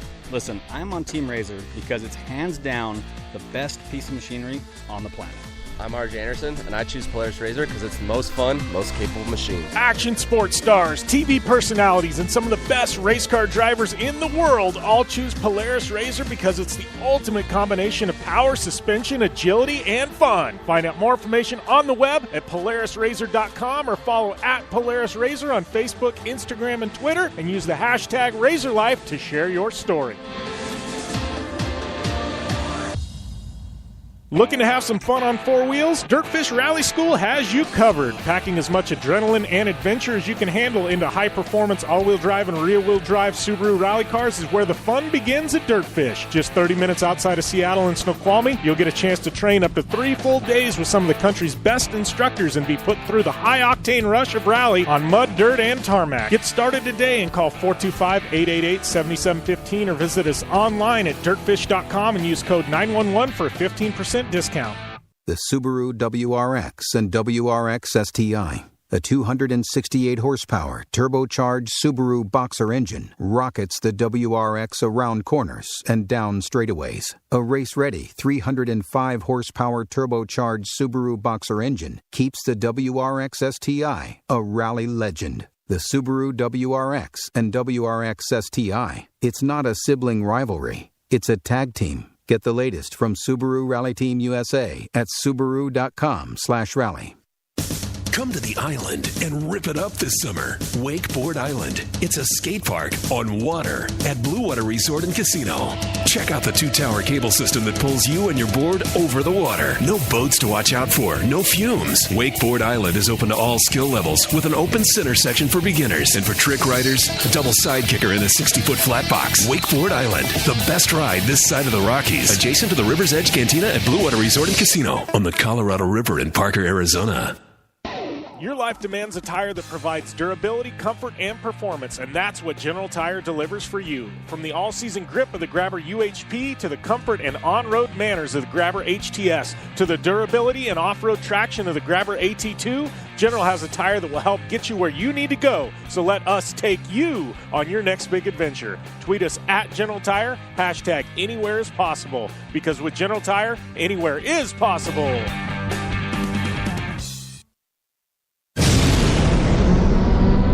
Thanks for tuning in to the Down and Dirty Radio Show, available live online, in syndication on networks across the U.S., and available internationally on the American Forces Network. Welcome back to the Down and Dirty Radio Show, powered by Polaris Razor. We got more with Justin Brayton in our pre-event taped interview from Las Vegas Supercross that we did last week. So here's more with Justin Brayton. You know, that being said, I mean, obviously it's guns a-blazing for this weekend, Las Vegas. What's it going to take for you to get on top of the box? I think just the same as Daytona, just take the day as it comes, execute, my day as well as I can. I know it sounds boring, but every phase of the day, from the time you wake up, I believe the day starts, and you gotta be fast in practice to get a good gate pick for the heat race. And like I said, it just snowballs, and typically I really like Vegas. The whoops are typically difficult and some bigger jumps. And there's nothing like this finale here. And, I hope to get the job done again. I have a great feeling. Yeah, we'll try and get another win. Yeah. Have you had the opportunity to do a track walk yet down there? I haven't. No, I actually just got to the track, and we'll do a press conference here in a little bit, and then we'll get on track here in a couple hours for the press and get to check it out then. Yeah. Well, and here's a question, and this is forward-looking. I mean, obviously, Triple Crown was something new they brought in this year. You were really successful at the Triple Crown rounds this year. I mean, taking some wins there. And, looking forward at something like Monster Energy Cup where it's the same type of format, do you feel like, you got some momentum, for October this year with what you've accomplished in Supercross and, your success in the Triple Crowns to maybe make a run at that $1 million in October? Yeah, absolutely. I love the Triple Crown format. I think it throws us, a little bit of a curveball and really throws something different as far as executing the day. It's not just one 20-minute main event. I believe you've got to have more fitness and more intensity throughout the day. You've got to be a really good starter.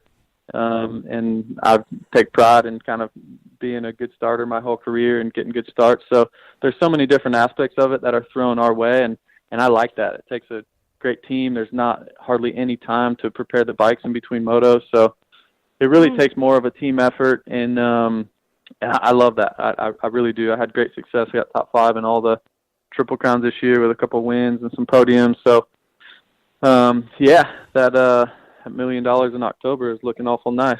It's interesting for you to say that because it just, Jim and I have always talked about the Triple Crown and our thoughts on it, but we've never had a racer's point of view. And it's interesting to hear yours because it just shows how much confidence you have in your program and your team. To accept something more challenging is pretty unique to see someone so confident in that. I like it. Yeah, and I think I've just been at it for so long now that the 20-minute main is just, it honestly can get monotonous because whether you're first or sixth, sometimes the race can be really boring because there's not much going on. And you can, like, for instance, last weekend, I would just rode around in fifth or sixth pretty much the whole race and kind of uneventful, and you're just watching the time tick down. Where in a Triple Crown, it's all in. It's, 10 minutes to the first one, and it's a full sprint. So I like it. I like anything new, and as a fan, I would really enjoy watching that for sure. Yeah. Well, and I guess, that puts it in perspective because I never thought of that as a rider. You guys, you slot in, and like you said, you can, slot in at, say, fifth, and there gets to be a little gap before and after, and it makes passing tough. I mean, obviously it gets exciting when you get into lappers and things like that, but, it's like things slot in, and, and it gets really tough to make up time because you guys are all running comparable laps, so it's like you don't want to be the guy that takes that massive risk to gain, a half a second on a lap, you know what I mean, but risk throwing away the entire race. So I never really thought about it from a racer perspective, but there comes some point where it just ticks down. So when every second counts and every position counts in like a, in a the Triple Crown format, it's definitely, I never really figured, but it makes it more exciting for you racers.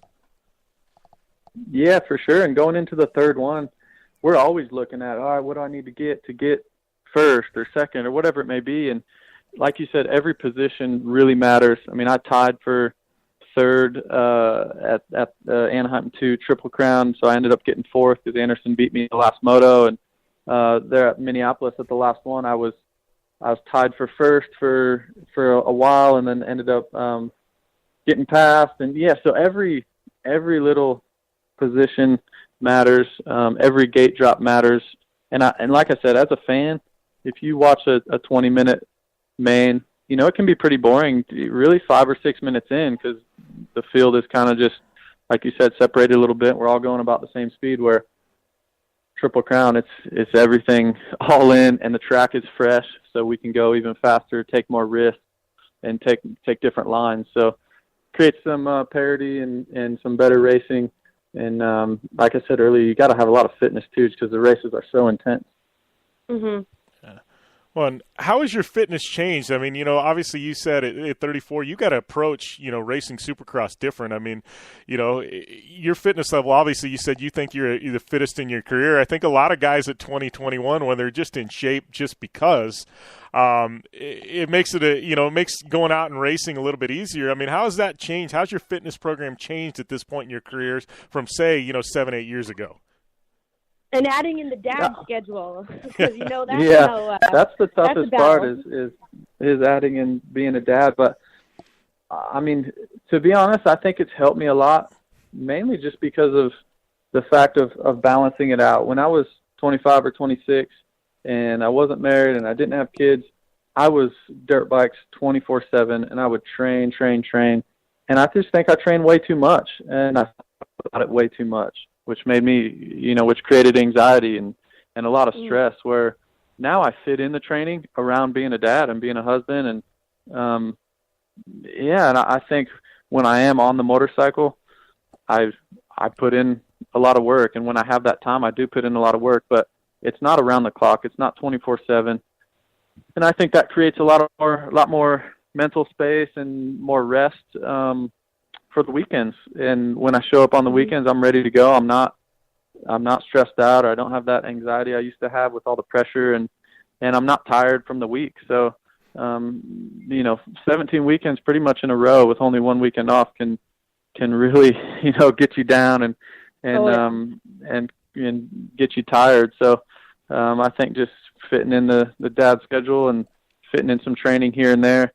Obviously I still ride the motorcycle a lot, which is the main thing, but I just think it's created a lot more balance and helped me be more fresh for the weekends. Awesome, man. Well, I appreciate you taking the time to call into the show. Amy, you got anything for Justin before we let him go? No, just let it all hang out this weekend and, wake up with a smile and kick butt, man. We're definitely rooting for you. Awesome. Thank you guys for It's been cool having me. watching And your career looking forward progress, Yeah, thanks so much. Yeah. Yeah, we were definitely, Cool. I got to say, we cover Supercross every day on the show or every week, and we kind of recap, and it's like, you've been the fun one to talk about this year. Like, I mean, it's like you were, I can't say you came out of nowhere because we all knew who Justin Brayton was, but this year, seeing you have a career year, I mean, it's been fun for us to talk about. So for that, I thank you, man. Yeah.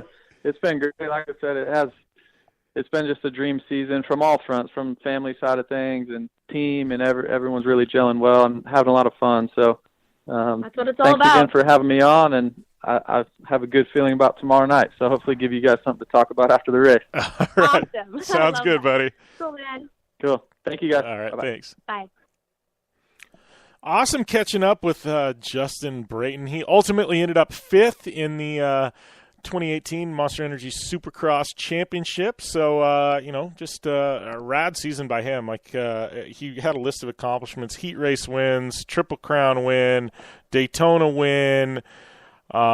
List goes on, man. Like, oldest racer to ever win a Supercross win. Just a ton of stuff. So, thank you, Justin, for for calling in. You just signed that 2-year contract. So, congrats on that. Big news. We were going to have a segment next where we kind of talk the month of May and some other stuff. Scratch that. Massive breaking news. We like to bring you the best, and I mean the best, interviews in all of motorsports. And right now, calling in here in about 4 minutes to the show, NHRA winner Leah Pritchett, also Hoonigan driver. She just shreds it. So late breaking news. Literally, you didn't see it in the social media graphic. You didn't read it online.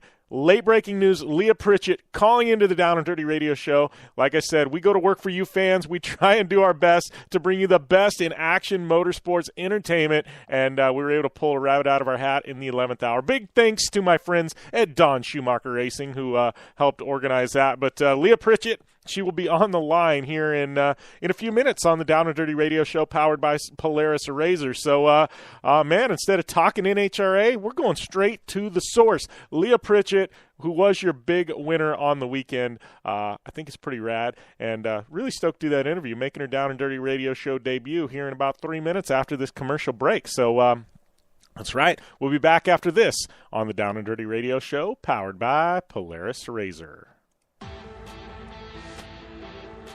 Want extreme performance, reliability, and the most fun you can have on 4 wheels? The Polaris Razor brings it to you. But you don't need to take my word for it. You can take theirs. I'm Tanner Faust, and I choose the Polaris Razor because it's the most fun you can have with a steering wheel. What's up? I'm Ronnie Renner, and I choose Polaris Razor because it's the sickest, most reliable side-by-side on the planet. What's up, everybody? Heavy D from Diesel Brothers.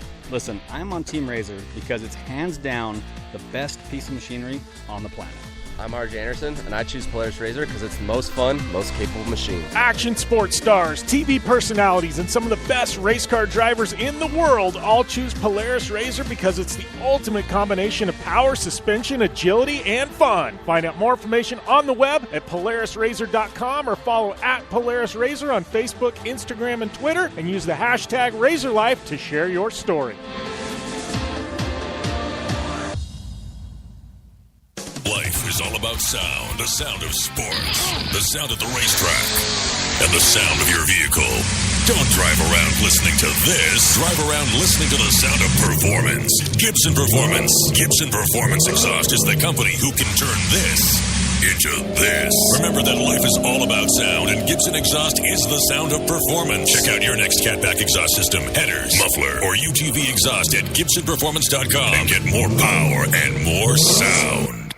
Since 1970, KC Highlights has been designing and manufacturing performance lighting for off-road and motorsports, beginning with the legendary Daylighter up until today's revolutionary Flex, Pod, and Pro 6 lighting systems. KC Highlights offers a full line of halogen, HID, and LED lighting solutions for your off-road vehicle. Looking for the best quality lighting? Looking for the brand champions choose? You're looking for KC Highlights. Find out more information at kchighlights.com or follow them on Facebook, Instagram, and Twitter at KC Highlights. Do you race or are you a weekend warrior? Have you checked on the date on your helmet recently? Don't get caught off guard by using an outdated helmet. Impact Racing, the leader in motorsport safety, has new SA 2015 helmets to fit your budget. Whether you're looking for a helmet with a full carbon fiber shell to take you to victory at the Indy 500 or just looking for some helmets for a weekend at Glamis, Impact Racing has a helmet for you. Find out more information at impactraceproducts.com or on Facebook at Impact Safety. The Subaru WRX and WRX STI. A 268 horsepower turbocharged Subaru Boxer engine rockets the WRX around corners and down straightaways. A race-ready 305 horsepower turbocharged Subaru Boxer engine keeps the WRX STI a rally legend. The Subaru WRX and WRX STI. It's not a sibling rivalry. It's a tag team. Get the latest from Subaru Rally Team USA at Subaru.com/rally. Thanks for tuning in to the Down and Dirty Radio Show, available live online, in syndication on networks across the U.S., and available internationally on the American Forces Network. Welcome back to the Down and Dirty Radio Show, powered by Polaris Razor.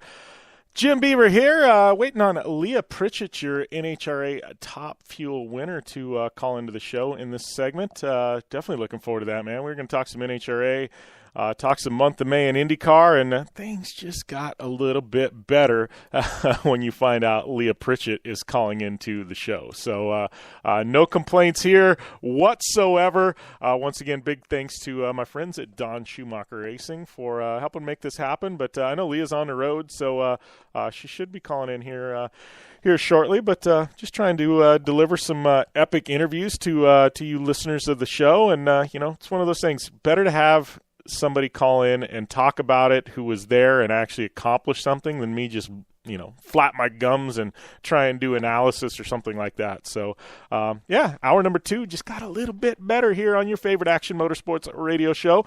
Thanks to all you guys for tuning in, supporting us. Big thanks to our friends at Polaris Razor, Subaru, General Tire, and Dirtfish and Vision Wheel. But looks like we got Leah Pritchett calling in right now. Welcome to the show, Leah. Hi, yes, good afternoon. How are you? Man, well, it is a good day for me, but it's a better day for you. Anytime you're driving home after a victory, it makes the drive a little bit sweeter, right? Yeah, it doesn't matter if it's 10 hours, 14 hours, 2 hours, or 15 minutes down the street. I mean, when you're rolling home with a Wally on the front of that dash of the TF4 Schumacher team, it's good for everybody all the way around. Yeah, well, and we got to talk about that. I mean, how's it feel? I mean, we're a little bit into the NHRA season this year. I mean, you feel like going into every year, it's like you got a little bit of a monkey on your back. It's like then you get the first Wally, and it's like, all right, the monkey's gone. Now we can kind of. It's like you get past that, and then it's like seems like when it rains, it pours sometimes. I'd like to think so. I mean, every year that I've raced, I've come into that season with a little bit different mentality, basically because it's just circumstances. Excuse me real quick. I'm outside because I'm enjoying being home. It's been about 21 days since we've been on the road. So yeah, when you get off to a season, and everybody has high hopes and expectations, and I think that's particularly because 2017 we came out so strong, but we definitely didn't let that get us down, that we didn't have the hottest season out of the gate. And that really is because we're trying some new things. We knew that we needed to put a lot of effort into the more difficult tracks. And that's what we saw today, was just Todd and Joe accumulating everything that we had done in the beginning of this season and sticking to it, not just taking some information and kind of filing it away, but really, really chipping at it. And I think that's what we saw. I mean, we know that it wasn't, I didn't go out there and win those rounds. Those rounds were won because our race car hit the finish line first. It was able to keep traction on a track that was very, that was, not the easiest to navigate. And that's because of a lot of data and a lot of dedication that the crew chiefs had to really making sure that we, have a solid setup for these hot tracks, where last year we had, a pretty solid setup for our cool tracks. And, if everything works out perfectly in the way that we would want, we'll mix those two together for the rest of the season and keep going strong on the track. Yeah. Well, and it's funny you mentioned that because I got to say, I'm an off-road guy, so I come from, desert racing and things like that. And this year I've been fortunate with Steve Torrance and Antron. They become friends and they went and raced a Razor with me at the Mint. But they invited me out to a couple of races. And in the past, I've been an NHRA fan for years, but you don't realize, I've been educated this year and I didn't realize what actually happened in the top fuel car and the different data. I think a lot of fans look at it and they just see a track as a track and it's straight and you just put, I guess stomp the loud pedal, as Clay would say, right? But I've, now being able to sit in a top fuel car and see what goes on and talk to the guys and, talk to the drivers and actually be there and, stand 10 foot behind a top fuel car in Vegas when you guys unleashed hell on the track. There's a lot that happens. I don't think people realize the technology and the data, that you guys are gathering and changing on the fly depending on weather conditions. And there's so much that goes into these. And I think it's been an educational experience. And I think on the outside fans looking in, they don't realize, one, how busy you are in the car, but two, how busy the guys are back in the pits after you make a run. No, you're exactly right. And I mean, me too. Even when I was growing up, I've just been a fan of drag racing, and it looks simple, so to speak, right? These cars are blistering down the track, but it is quite exactly the opposite. So each team has about 2 crew chiefs that make the calls. When I say make the calls, they're analyzing that data. We'll have about 52, 54 pickup channels that go into our race pack, and when you download that, you're looking at your drive shafts, where your bearings is set at, your clutch flows, how much that clutch wore, your RPMs, timing, everything that what you put into that car. Now, it doesn't pop up and say, okay, yes, the track conditions are this, and the barometer is that, and altitude and humidity. And it doesn't tell you what to do. You have to make those crew chiefs have to make those adjustments. So there's a couple different things that you can do once you have left the pit area and you're in the staging lanes before you actually get onto the racetrack.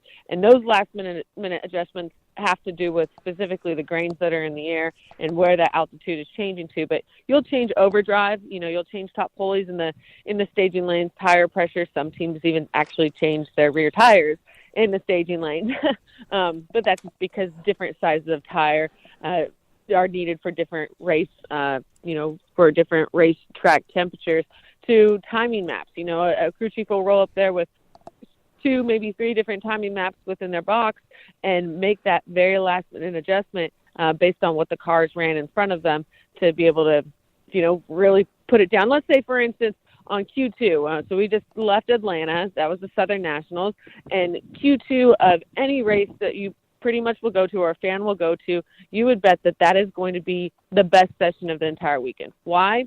Because the first one is probably going to happen at about 1 or 2 p.m., and the second one's going to happen at about 4 or 5. Well, sometimes in the summer you push them back and you get down the track at about 7 p.m. That's the only time that you're going to race when it's that cool for the whole weekend. So it's going to be your quickest run. So we're second to last pair, and in front of us there had been a substantial oil down, and time is ticking. 15 minutes go by, 20 minutes go by. The sun has now set behind the grandstands. The track is cooling off significantly. So the cars that ran in our category in top fuel earlier in the session ran, probably 45 minutes, maybe 50 minutes ago, and the track had dropped, I think it was 15 degrees, and now things have changed. Things have gotten good. So Clay Milliken runs in front of us. He runs a 375. We had put in a good tune-up in our car, but we really weren't trying to push it. Well, Clay goes out there, runs a 375. I don't think anybody had run in the 70s at all that I could see. And I remember my crew chief putting his head in Todd Okahara, and he's like, dang it. He's like, because we put in a car to run like a 378. We were pushing, but not too hard. And you see Clay go out there and just rip one. And that's what we ran. We ran a 378. But for these crew chiefs to and that put us number 2 for that night, to know exactly from these such different variables, and I'm talking like 24 different variables that you change between each round, to really put it down and magnify it into an exact ET of where it's going to be fast on the track, because cars are set up differently. Some cars just get out of the hole really fast and have just an awesome 60-foot time. Some take a slower time to get out off the starting line, and then the power ramps up in, and there's different spots on the track, and of course down track, that's when the motor and the clutch go 1-to-1. And for us, we particularly had some traction issues on the top end, spinning the tire, where you're down on mile an hour. Instead of going 324 miles an hour, you're going 314 miles an hour because the tire is just slipping way more than it should. And when that happens as a driver, and you would know, I mean, you know what tire spin's all about. It wants to walk around on you. That butt end wants to go sideways back and forth. And these tracks are, these grooves are super narrow, and you stick with it, and you just have confidence that 8,000 pounds of downforce in your 11,000 horsepower car that you pretty much have detuned now to maybe 10,000 horsepower to get down a hot racetrack is going to make it to the finish line first. So there's a lot that goes into it. Yeah. Well, and I know, and it was funny talking with Torrance, and this was in Vegas, and he was saying, which is weird because he's been really good at, and I know obviously you've got a tie-in with there with Torrance too, but he's been really good at the four wides, and he's like, as a driver, he's like, I hate that. He's like, he's like, you talk about everything that goes into it, and then you add two more cars at the four wides, and it's like you got so much going on, and it's like you're looking at different lights, and Steve's like, he's like, and normally you use your peripheral vision, and I've learned all this year to see where the person next to you is, and he's like, if you don't see him, you're good. If you see him, he's like, by then it's too late, but then you've got four, so then you don't get a chance to really see everything that's going on around you. And I mean, just as a driver, I mean, how are you like 2 versus 4? I mean, a guy like Steve says he hates them. He's done really well at them. But you, I mean, obviously NHRA's embraced them. We're going to see more four-wide racing. How do you as a driver, how do you like it? Well, I'm glad that they don't happen in the countdown, just to keep things as consistent as possible. Then so you can like it or you cannot like it, but either way, it's not going to change the situation. They're going to be there. I agree. I have kind of changed my attitude towards, I do like it, and I'm going to spend an extra amount of time thinking about it and trying to perfect that craft. Now, I had a situation at the four wide where in our lane it was timed out. You have 7 seconds from the first person that puts on that full stage all the way till the last person that goes in. Each person has 7 seconds to fully stage, but the reason I don't like it, okay, I'm going to get to the first and foremost, was elimination round number 1. I'm in the lane number 1 all the way to the left. And we get out there and we smoke the tires a little bit earlier than a couple other cars have done. But all I can see is that in lane number 2, that car is ahead of me. They are not smoking their tire. I cannot hear or see what lane number 3 and lane number 4, way over on the other side, like all the way on the West Coast over there. I don't know what they're doing. So I'm pedaling it. Like it's on the verge of maybe trying to get some traction, and it's got no hope of getting traction at this point.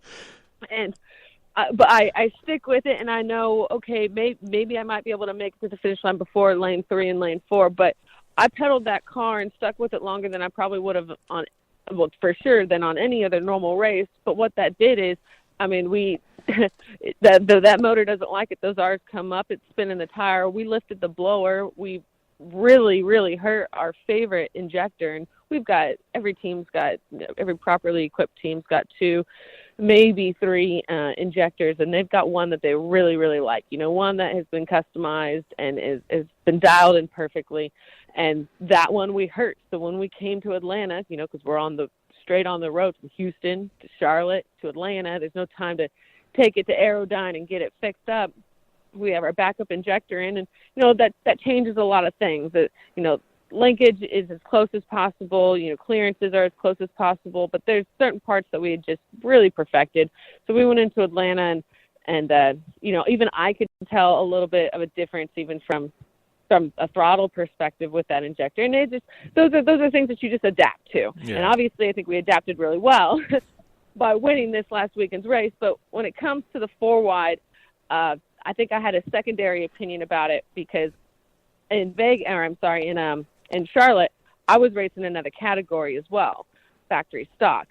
So in every day, every Friday and every Saturday of that race, I would go from 4 wide, 11,000 horsepower, top fuel dragster, that mindset to, I was only racing 2 wide then, and it's still a pro tree, but I was leaving off of what you call a two-step. So my reaction time is based off how quick can I release my left foot off the brake, which the two-step is engaged on, as opposed to 45 minutes later being in a top field dragster, how quick can you slam that right foot throttle down before anybody else?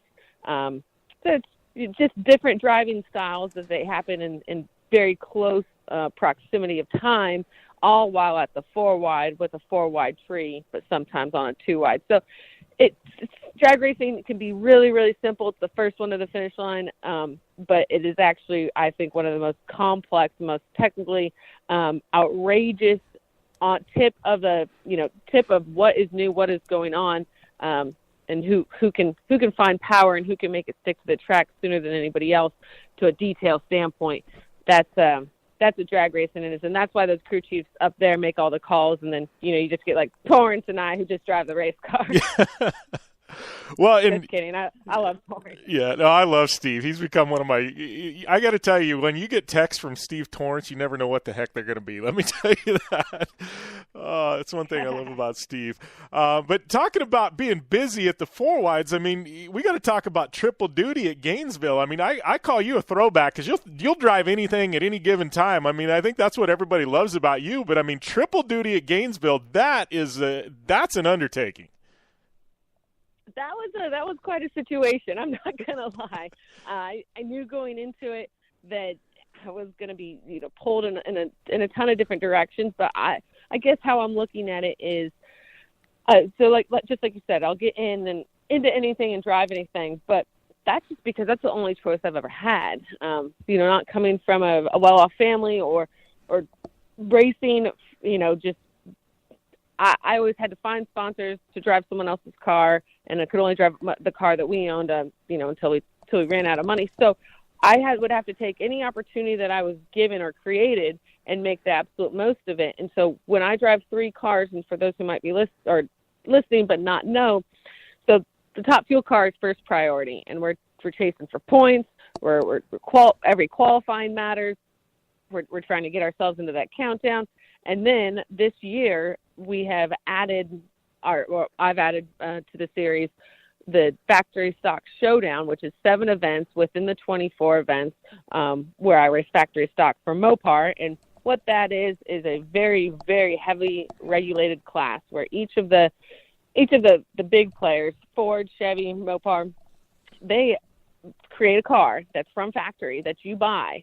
I mean, any listener can buy this, and what we're running on the track is what you would buy from factory, and we're allowed to change things from a tune-up standpoint, but really we're not allowed to get heavy customization. So when a Mopar wins on the track, that is actual Mopar technology engineering power. When a Chevy does it, it comes straight from them. So it's as close, it's like pro stock, but what it stood for a real long time ago, and keeping the cost down. So I race that car. And then when I'm the Papa John's top fuel dragster and the car's gold, Papa John himself comes to the track, and he likes to put his 71 Camaro, his original one, on the racetrack. It's fast, it's quick, it runs 9s, and I race against him in whatever I can get my hands on.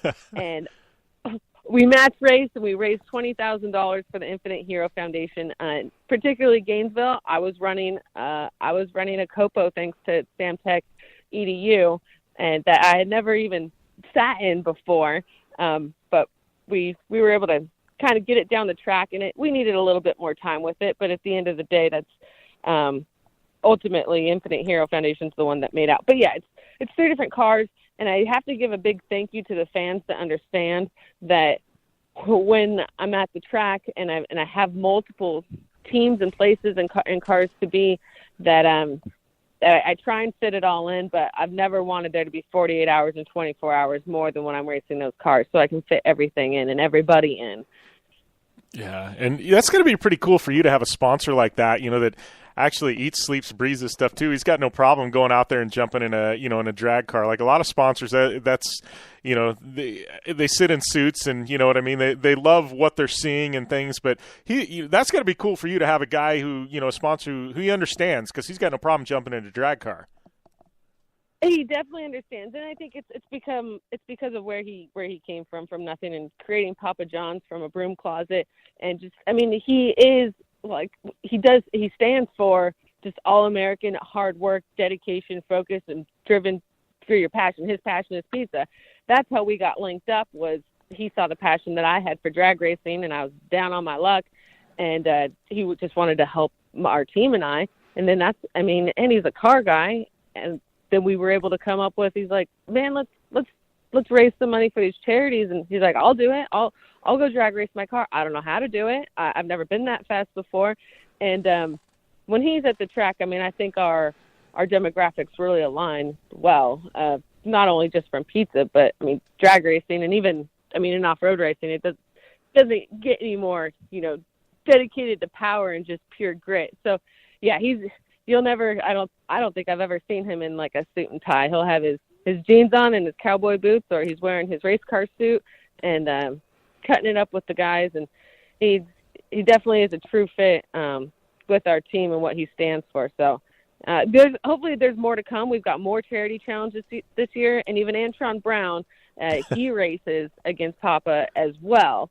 And so both Antron and I have lost to Papa John this year in that charity challenge. So we need to rack back up the the number of wins here at DSR. Yeah, I was gonna say DSR not faring so well against Papa John. No, we'll get it though. We'll get it. That's too funny. That's actually pretty rad though.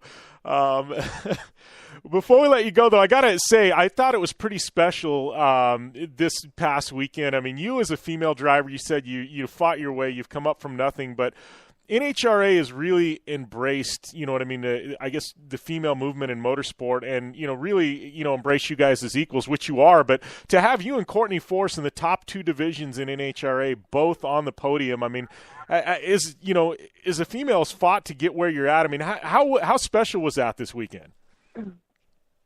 I thought it was super rad. From a woman's standpoint, I love it, but I'm just going to be real and honest. Courtney ran against, my boy, my Mopar guy, Hagen, in the final, and I would have loved to see Hagen win. But I was asked a similar question, and they said, what is NHRA doing with embracing the women? Did you know about that? And I'm just like you and anybody else that's seeing that National Dragster come in the mail, on every 2 weeks, just like anybody else. Of like, okay, they're what they've done is they've recognized the success that females have had and are continuing to have. But the way that I look at it is, like, say you've got a bag, and in it and it's a bag of chips, right? Like like Craps chips or something, and 10% of them are red, and the other 80% are blue. And every time you pull up, you're 50% of the time you're getting these red chips, and maybe sometimes more than that. And you're just like, man, what's up with these red chips? Like, the odds don't work out. So I don't look at it as male versus female. I just look at like what's going on with the ratio of these red chips keep doing great things and going fast and winning. And I think I dedicate it to the people we have around us. So I think because the team owners, like John, obviously those are his daughters, but with Dawn, have recognized that, yes, females can do it too. Let's surround them with the most capable and best talent, and they're going to rise to the top just as any male would. And I call it a triangle. So the fans embrace it, the sanctioning bodies embrace it, and the teams embrace it. And when you have all three parts of that triangle come together, then I think that's a successful formula to where maybe in and I'm a little bit familiar with off-road series, and maybe in NASCAR, not all three parts of those triangles embrace it the same amount. And I think NHRA has done the best job of that, and they're not afraid to push it out. But they went out on a limb. I got to thank you from somebody, I think, at NHRA. They're like, whew, thanks Courtney and Leah for winning, making that women movement, give it a little bit more validation. But we didn't have to do that. That was just it just kind of, the chips fell the way that they were, and I think they're going to continue to fall like that. Yeah, no, I completely agree. And before we let you go, though, got to ask. We got mutual friends over there at Hoonigan. I know you've been a Hoonigan driver for quite a while yourself, but you got any fun projects coming up with them that at some point this year? I'd like to think so. We're in the planning phase right now, and we're really just looking at scheduling and when and where those fun things would happen. But I think what you might see is a little bit more. I want to, whether it be a build or some more serious content. There's definitely more coming down the pipe. That's for sure. I love them. I'm sure everybody does. They blow the internet up every midnight, right? Yeah. With their DT. But yeah, there'll be more to come. It probably won't be in the next month or two, but maybe like a something, by the time our countdown comes around. Awesome. Well, I appreciate the time, Leah. You enjoy, I guess you're off, your off week or two, and we'll definitely love to get you back on later on this year. But congrats on the victory. Amazing to see you guys, and thanks for taking the time to call in. Absolutely. I appreciate that. Thank you what you do with Antron and with Torrance and crossing over between off-road and drag racing. And sometimes I feel like we're off-roading, but I appreciate that. Thanks for having me on. Yeah. And I'll hopefully talk to you next time. Well, we had a ton of fun with them. I got to tell you, I got this thing here. If you ever want to come off-road racing, I got the platform for it. You're more than welcome anytime you want. So. Be careful. I might just do that. Well, Antron and Steve both got my cell number, and so does Leah there at DSR. You can text me anytime. We'll make it happen. So, very cool. All right. Thanks a lot, Leah. Take it easy. Thank you. Absolutely. Take care, guys. Thank you. Bye. Bye. All right, that was Leah Pritchett, your winner on the weekend. Awesome catching up with her. Amazing personality. We are going to take a short break. We come back wrapping things up here on the Down and Dirty Radio Show, powered by Polaris RZR. You want extreme performance, reliability, and the most fun you can have on four wheels? The Polaris RZR brings it to you. But you don't need to take my word for it. You can take theirs. I'm Tanner Faust, and I choose the Polaris RZR because it's the most fun you can have with a steering wheel. What's up? I'm Ronnie Renner, and I choose Polaris RZR because it's the sickest, most reliable side-by-side on the planet. What's up, everybody? Heavy D from Diesel Brothers. Listen, I'm on Team RZR because it's hands down the best piece of machinery on the planet. I'm RJ Anderson, and I choose Polaris RZR because it's the most fun, most capable machine. Action sports stars, TV personalities, and some of the best race car drivers in the world all choose Polaris RZR because it's the ultimate combination of power, suspension, agility, and fun. Find out more information on the web at PolarisRZR.com or follow at Polaris RZR on Facebook, Instagram, and Twitter, and use the hashtag RZRLife to share your story.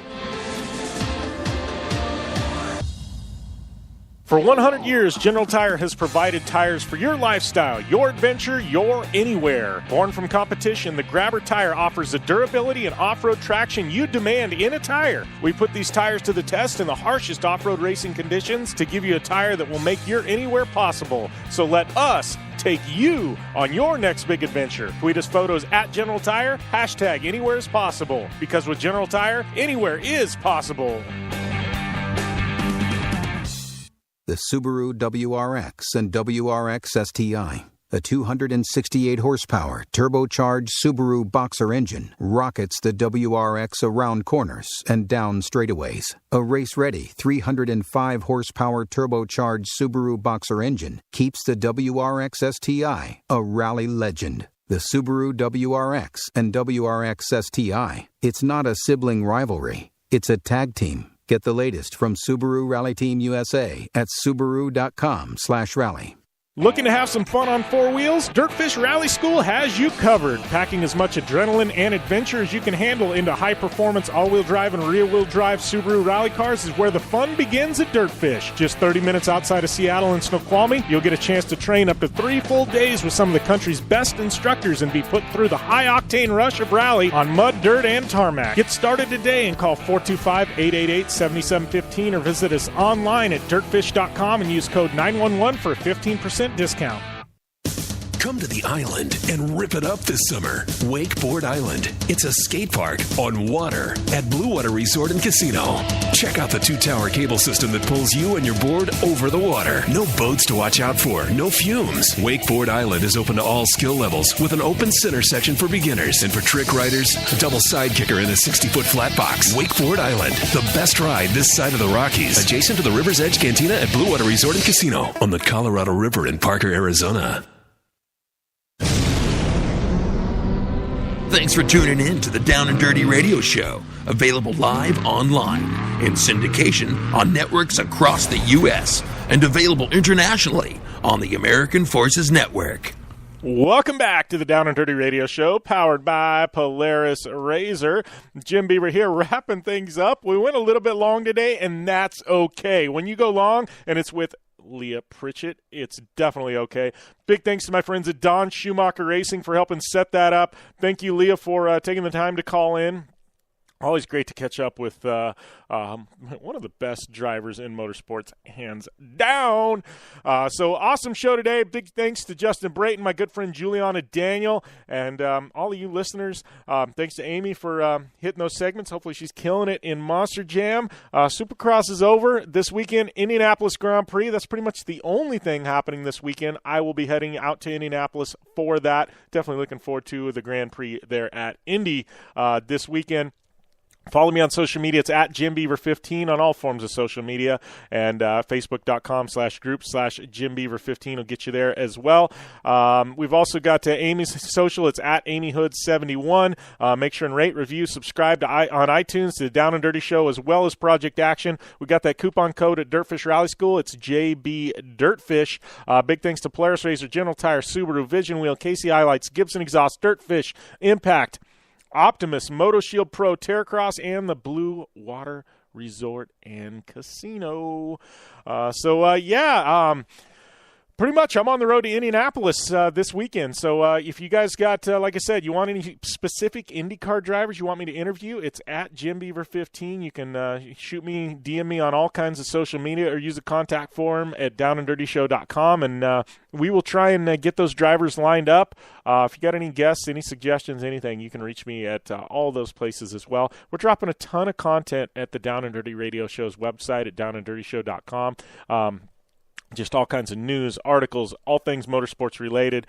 We've got a newsletter coming out. We're going to start a newsletter coming out this week. If you want to get into on that, subscribe. There's a subscribe link right there at the Down and Dirty Radio Show's website, so you can subscribe there as well. So we are going to take I guess it's not a short commercial break. We're checking out here. So thank you guys for tuning in this week, and be safe. As always, game on.